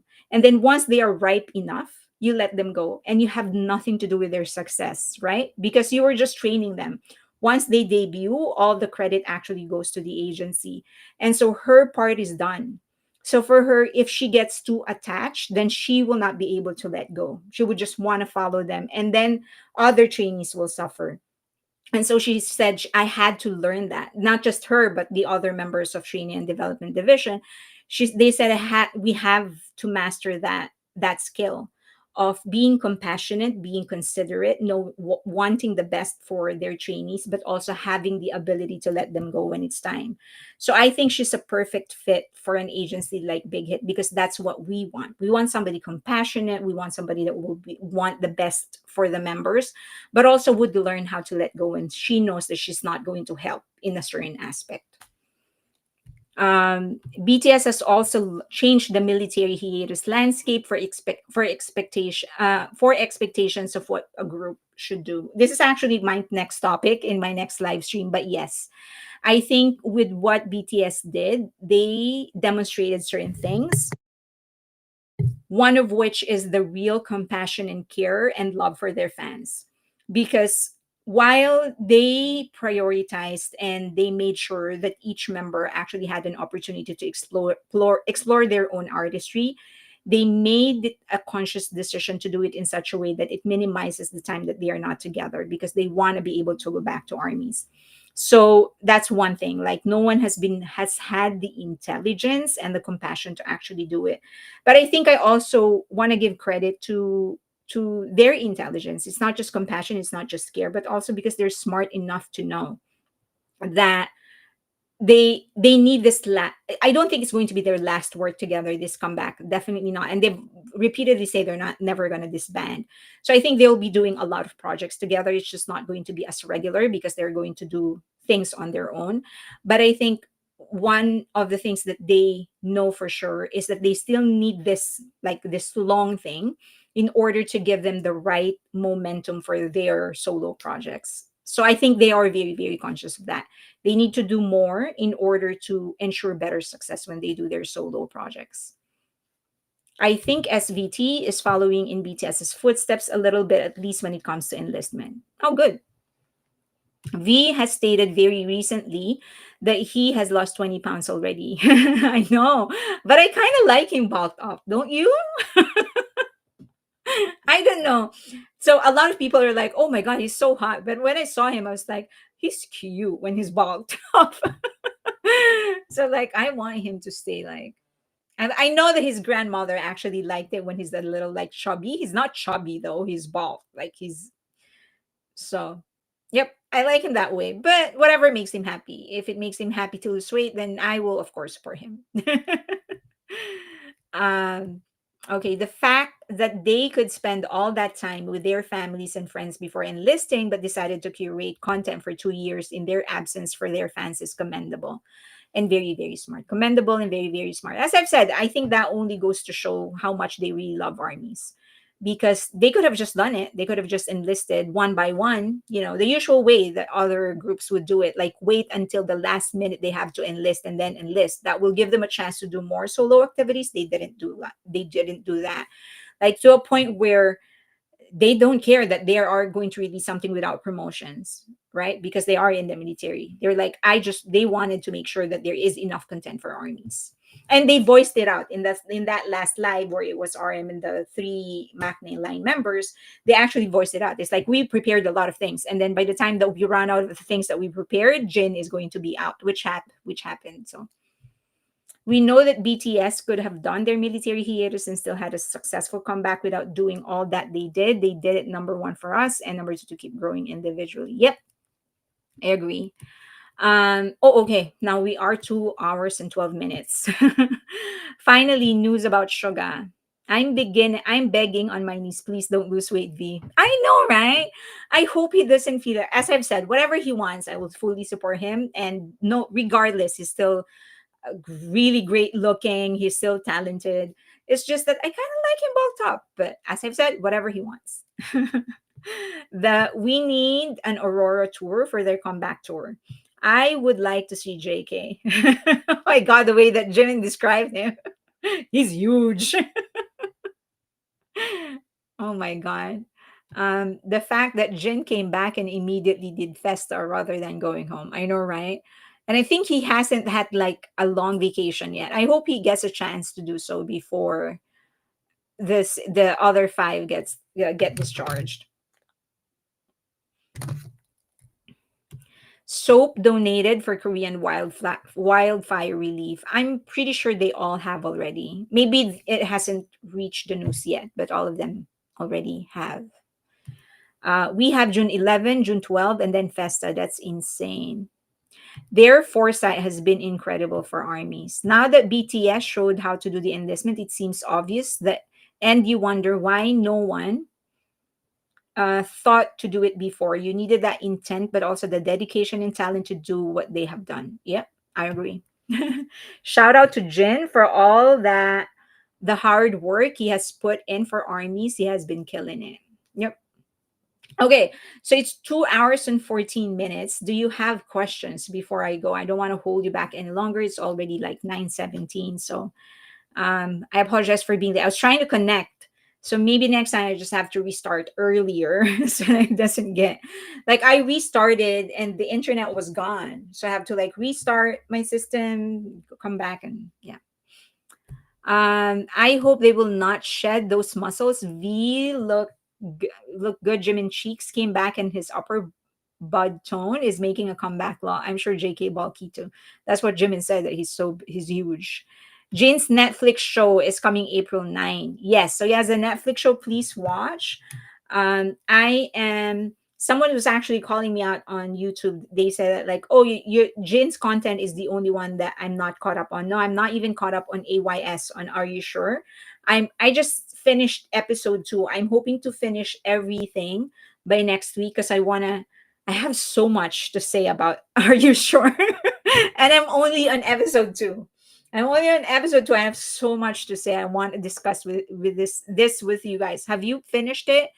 So there's so much content I haven't finished. And then after that, my plan is to actually finish the entire run episode. Yes, I haven't finished all run, BTS run. So I'm going to do that. So to that person who's so angry that it's only Jin's content that I haven't finished, no, I haven't finished a lot of content. Do you think the judge will slam NJ for that Hong Kong move? Probably they will not slam, but they will probably get called out. What kind of fine they're gonna get, I don't know. The mere fact that ADOR didn't file a complaint, most likely they're going to file a complaint week after they get the decision of the bigger case. I think Jin loves these shows. He can go in and immerse himself, meet some people, and then go home and play games. I love Jinny. Did you see that clip of him asking for a time alone during a an event? I think it was a Gucci event. Was it a Gucci event? Um, he was caught like he went to a corner and just asked people to give him like several minutes. So introvert because that's how I am. When I went on a vacation with whenever I go on a vacation with my friends, in the middle of that vacation, I would ask for a day where I'm not gonna go with them because I just need like a time to just recharge. I just need a time to recharge because, as you know, if you're introverted, your energy gets drained when you're with other people. You may enjoy it. I do enjoy being with other people, but my energy gets drained, and so usually I need time to so that him going into a corner and just asking for several minutes alone, it was like, oh my God, so introverted. Oh, it was a Fred event. It was a Fred event. Yeah. Jin with kids is hilarious. Same wavelength. Fred will be event. I also think all the camera flashes hurt his eyes. Could be. Yeah, could be. But that's a very introverted behavior. Yeah. Just so you know, I enjoy being with people. It's just that it drains my energy. Like I get tired. It's like an exercise for me. I like running, I like walking, I like hiking, but after that I get tired, right? It's the same thing. Like when I'm spending time with people, I get drained. So anxiety ridden introvert here. I get it. Exactly. Ron Jin has been amazing and funny every episode. Okay, so yeah, that's my next. So I'll finish Are You Sure this weekend. I'll discuss it next week. There's so many things I want to say. I'm only done with 2 episodes. And then next time I'm going to finish Run BTS and then Run Jin. So there's so much I haven't watched. Yeah, okay. He didn't have Mr. Lee with him. Will there be a sign for legioners? In LA, will there be a Legionner with a sign? Should I make one? Legioners. Okay, I'm introvert, so yes, I have to go into my cave to recharge. Do you have thoughts about test photos from layover being left out of the new OT7 project when all others were included? They used magazine photos. As far as I understand it, okay, so let's address the V question because there's also a question about the award that and V wasn't included. So for the as far as I know, this is how I know. I'm not an insider, so these are rumors, but as far as I know, everything is actually approved by the members. So if that is the photo that they use for V, it must have been V's choice. Because as far as I, again, these are rumors because I am not an insider. I don't have any connection to Big Hit or Hybe or any other agency working in connection with Big Hit or Hybe. Is that they make the call, especially when it comes to photos. And special, there are certain members that are more particular about it, and V's one of them because he's a photographer. So this is his choice. That is how I take it based on the rumors that I've heard. Now, for the award, I have no idea why he wasn't included. I know a lot of people are blaming Big Hit, but we know that Big Hit submits everybody. But I think for this one, but for Koreans, for a Korea award giving body, it's usually the decision of the award giving body, the organization who's going to be um, who's going to be a candidate. So the question should be directed towards that organization. So that is my answer. But I don't, just like Big Hit and just like Hybe, I don't have any inside information as to why he wasn't nominated. I don't like that he wasn't nominated. You all know that my favorite song of V is actually Friends. So I feel like if there's any song that should be nominated of V, it should be Friends. So okay, his photo was there. So they're saying that his photo was there. The red sparkling outfit, his photo was there. Some solos are reaching. Oh, okay, so it was there. I pre-ordered. I got two. I'm going to open one. So okay, it's 2 hours and 21 minutes. All right. So thank you, people, for staying with me for 2 hours and 21. I have one topic that I wasn't able to touch on because we conversed about who we want to, BTS members, who we want them to collaborate with. I will try to finish everything next. As I've said, AYS first. Are you sure? And then one BTS and then one Jin. I hope I can discuss that in the next live stream. Thank you so much for staying. To everybody that will be spending time, that I will be meeting in the suite. I'll see you soon. And then please be a member of my Patreon. I am going to have a special announcement for my Patreon members. So it's free tickets. So I decided actually to help. There's somebody in the community who gave away 2 tickets. So I'm going to match it, 2 tickets. But first, by priority will be Patreon members. I'll see you there. I'll announce it. Thank you very much. Check out the pre-order for RPWP. One order, allowing one order. Okay. All right. Thank you. Bye.